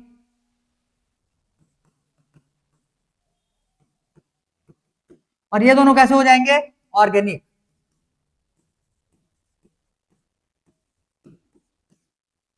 और ये इनऑर्गेनिक। क्लियर। तो ये था भाई तुम्हारा बायोमोलिक्यूल्स का चैप्टर। अब मेरे को बताओ, किसी को बहुत ज्यादा देखो हैवी तो लगा रहेगा, ये तो मैं भी समझता हूं, क्योंकि ये तुम्हारे लिए बहुत ज्यादा नया एलिमेंट आ जाता है, ऊपर से क्या बोलना, ऑर्गेनिक के बहुत सारे पार्ट्स यहाँ पे इंक्लूड होते हैं। बट पिछले वाले में हम लोगों ने चैप्टर्स में भी इस चैप्टर का बहुत सारा डिटेल किया हुआ है। देखो आखिरी के कितने एग्जांपल्स तुम्हारे आ रहे हैं जो कि हम लोगों ने पढ़ के आया हुआ है। अगर जिसको पिछले वाले टॉपिक्स अच्छे से याद है, उसके दिमाग में सारे के सारे एग्जांपल्स घूम रहे होंगे, जो पिछले वाले मैंने तुमको क्या बोलना चाहिए, एंजाइम्स से रिलेटेड एग्जांपल लिखने के लिए बोला है, ठीक है। तो जिसको सारे नाम याद आ रहे हैं, बहुत बेहतरीन उसने रिवीजन किया हुआ है। और बाकी लोग भगवान के भरोसे में छोड़ दो अपना पढ़ाई, क्योंकि अभी सिर्फ और सिर्फ 4 या 5 चैप्टर्स हुए हैं, और ये अगर तुम्हारा हाल है तो अभी आने वाले चैप्टर्स में तो पंचर हो जाओगे पूरा। आ रहा बात समझ में। मैं तुमको बार बार वार्निंग देता हूं कि 11th का जो बायोलॉजी है मोस्टली तुमको याद रखना है। 12th पहुंचेगा तो इन सब के एप्लीकेशंस तुमको करने हैं। तो अगर अभी यहाँ पे चीजों को याद नहीं कर पाओगे, इन सारी चीजों को दिमाग में बिठाओगे नहीं, तो 12th जाने के बाद कुछ भी समझ में नहीं आएगा, कुछ भी नहीं। आ रहा बात समझ में। और बार बार बोल रहा हूं मैं, 11th फैक्चुअल चैप्टर ज्यादा हैं और 12th में कॉन्सेप्चुअल चैप्टर ज्यादा हैं। अगर कॉन्सेप्ट प्रॉपर्ली 12th के समझने हैं, हाँ, तो 11th के सारे फैक्ट्स अच्छे से दिमाग में बिठाओ। अभी भरोसा मैक्सिमम लोगों को अभी मेरा बात समझ ही नहीं आएगा। ये तुम तब समझोगे जब 12th में पहुंच जाओगे। स्कूल वाले क्या, तुम्हारा लोकल स्कूल है, स्कूल वाले तुमको लात मार करके निकाल देंगे क्लास 12th के लिए, ठीक। वहां पर जब पहुंचोगे तो पता चलेगा भाई कितने ज्यादा मिस्टेक्स करते हुए तुम 11th में 12th में पहुंचे हुए हो। थोड़ा सा अगर सुधार ले आओ। मैं बहुत ज्यादा, मैं तो घर में किसी को पढ़ने के लिए बोलता भी, घर में बिल्कुल ना पढ़ो। मैं तो बोलता हूँ घर में ना पढ़ो, घर पढ़ने के लिए नहीं रहता, इसलिए तुम्हारे घर वाले स्कूल और कोचिंग भेजते हैं ताकि वहां पे पढ़ लो। घर में ज्यादा ना काम करो, जो तुम क्लासेस में किए हुए हो उसको बस रिवीजन करो, सिर्फ रिवीजन करो। तुमको अलग बुद्धि लगाना ही नहीं है वहां पे, और रिवीजन करने के लिए बहुत ज्यादा टाइम नहीं लगता, ठीक है। थोड़ा सा स्पीड में रिवीजन करने की कोशिश किया करो, और एक बार नहीं, फिर धीरे धीरे करके 2-2, 3-3 बार का हैबिट लगा लो। 3-4 बार चीजों को रिवाइज कर लोगे, सारे एलिमेंट्स तुम्हारे भेजे में बैठ जाएंगे। भाई हमको भी तो याद, इसी दुनिया के तो हैं, मैं कोई ब्रह्मांड के दूसरे कोने से थोड़ी आया हुआ हूं। सोच करके देखो, क्लास 8 से लेकर के मैं पूरा नीट जेई तक का पूरा सिलेबस जो है, ये प्लस कॉमर्स, तुम्हारा ये साइंस, और साथ ही साथ में ह्यूमैनिटी, मतलब एसएसटी तो पढ़ा ही रहे हैं, क्लास 10 तक का ह्यूमैनिटी है ही है, समझ लो अभी के लिए। तो इन सारे एलिमेंट्स को मैं बिना बुक का यूज किए हुए मैं सारे क्लासेस लेता हूं, तो मेरे को भी ये चीजें याद हुआ है। अब भाई जितने बार भी रिपीट करे आदमी, जितने बार भी रिपीट कर ले आदमी, इतने एलिमेंट्स याद नहीं रहते, इवन मेरे को भी नहीं रहते। आ रहा बात समझ में। मैं हर साल बार बार चीजों को क्या कर रहा हूँ, रिवीजन कर रहा हूँ। इवन तुम्हारा सेशन चलने के टाइम पे भी बीच बीच में मेरे को एलिमेंट्स को रिवाइज करना होता है। जैसे जब ऑर्गेनिक का पार्ट आएगा तो बिना रिवीजन के ऑर्गेनिक पढ़ा ही नहीं पाऊंगा, क्योंकि उसके इतने फैक्ट्स हैं, इतने फैक्ट्स हैं। घर में एक बार अगर बिना रिवीजन किए क्लास अटेंड किए, हाँ, तो गारंटी मेरा है कि पढ़ाने वाले भी क्या करते हैं, एक चीज दूसरे में ठोक देते हैं, जितना भी भाई तुम्हारे दिमाग में रहे। अब ह्यूमन वो ब्रेन का टेंडेंसी है, इतने सारी चीजों को वो परफेक्शन के साथ में आउटपुट प्रोवाइड नहीं कर पाएगा। आ रहा बात समझ में, ठीक है, क्लियर। तो बस ये था तुम्हारा बायोमोलिक्यूल का चैप्टर। अगर इस पूरे चैप्टर में मैंने तुमको बोला था कि मैं चैप्टर एंड होते होते तक सब चीजों को इजी बना करके दूंगा, मैंने अपने तरीके से पूरा कोशिश कर लिया। अब फिर भी अगर किसी को किसी भी पॉइंट में कहीं पे भी थोड़ा सा भी डाउट है, तो उसको नेक्स्ट क्लास के लिए चैट में पूछ देना, मैं उसको नेक्स्ट क्लास में कवर करवा दूंगा, ठीक है। चलो, तो तो अब सेशन एंड किया जाए। अब कल वाले क्लास में भी हो सकता है हम लोग सीधा स्टार्ट करें बायो का प्लांट ग्रोथ एंड हॉर्मोन्स। अब के जो चैप्टर्स है वो तुम्हारे इतने लेंदी नहीं होने वाले, मतलब लेंदी तो है लेकिन जल्दी निपटा पाएंगे, क्योंकि ये जो चैप्टर्स थे इनके एलिमेंट्स तुमको पहले से ही नहीं पता थे, लेकिन अब जो आने वाले चैप्टर्स रहेंगे ये तुमको पहले से भी थोड़ा थोड़ा पता है। जैसे अभी प्लांट ग्रोथ एंड हार्मोन देखेंगे तो भाई पिछले वाले साल में पढ़े हुए थे, oxygen, gibberellin, cytokinin, abscisic acid, ये सारा कुछ क्लियर। तो वो जो हम लोगों ने देखा हुआ था वहां पे उन्हीं का फिर से यूज करने वाले रहेंगे यहाँ पे, क्लियर है, ठीक है। तो ये जो हम लोगों ने पिछले वाले क्लासेस में क्या बोलना चाहिए तुम्हारे हार्मोन्स देखे हुए थे वही देखेंगे। इवन जो हम लोगों ने ह्यूमन बॉडी का हार्मोन देखा हुआ था वो पूरा का पूरा फोटोकॉपी हुआ है तुम्हारे आखिरी वाले चैप्टर में, हार्मोन्स वाले चैप्टर में, ठीक। एक दो टॉपिक्स मतलब 3-4 टॉपिक्स उसमें मेरे को तुमको एक्स्ट्रा बताने हैं, बाकी सारे के सारे वही सारे टॉपिक्स कवर करेंगे जो हम लोगों ने क्लास 10th में किया हुआ था, ठीक, क्लियर। चलो भाई ठीक है, तो आज के लिए इतना ही था, तुम्हारा ये चैप्टर हो गया कंप्लीट। अब कल वाले क्लास में हम लोग तीन वही दोपहर वाले में हम लोग अपना फिजिक्स का ही बचा हुआ एक क्लास तो खाएगा ही खाएगा, तो कल हम लोग फिजिक्स का क्लास रखने वाले हैं और तुम्हारा बायो का नया चैप्टर स्टार्ट करेंगे। चलो ठीक है।